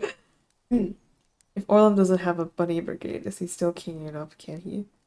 Yeah, that's what I'm thinking too. Like what would Orlum be doing if he isn't commanding his rabbits? You know? Like, can't even command his rabbit? Like, in my head too, I'm also wondering, like, with the current state of Wonderland, because it looks pretty fucked right now with the rabbits eating other rabbits and everything, and like the tree decaying and whatever. Like, can the tree even continue making wishes? Like, if like, what if we wished too much and now the tree is broken? And like, when they came down here and said their usual wish, the tree was like, "Sorry, man, I can't do it." I don't know. I wonder.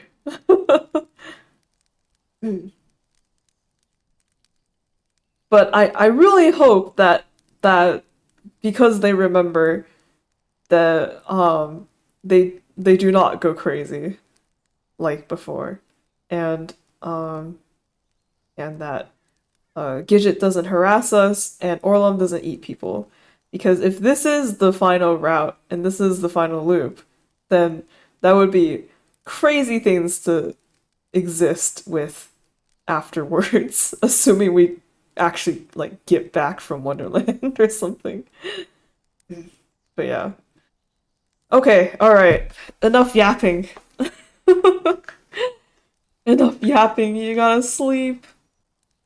Thank you for partaking in this stream and this journey. It has not finished today, but hopefully tomorrow. Um, and I appreciate you guys sticking around, even though it's literally a week, day, night. So yeah. All right. Good night. Sleep well. Um, uh, dream of safe things. And good friends. Good night. Bye.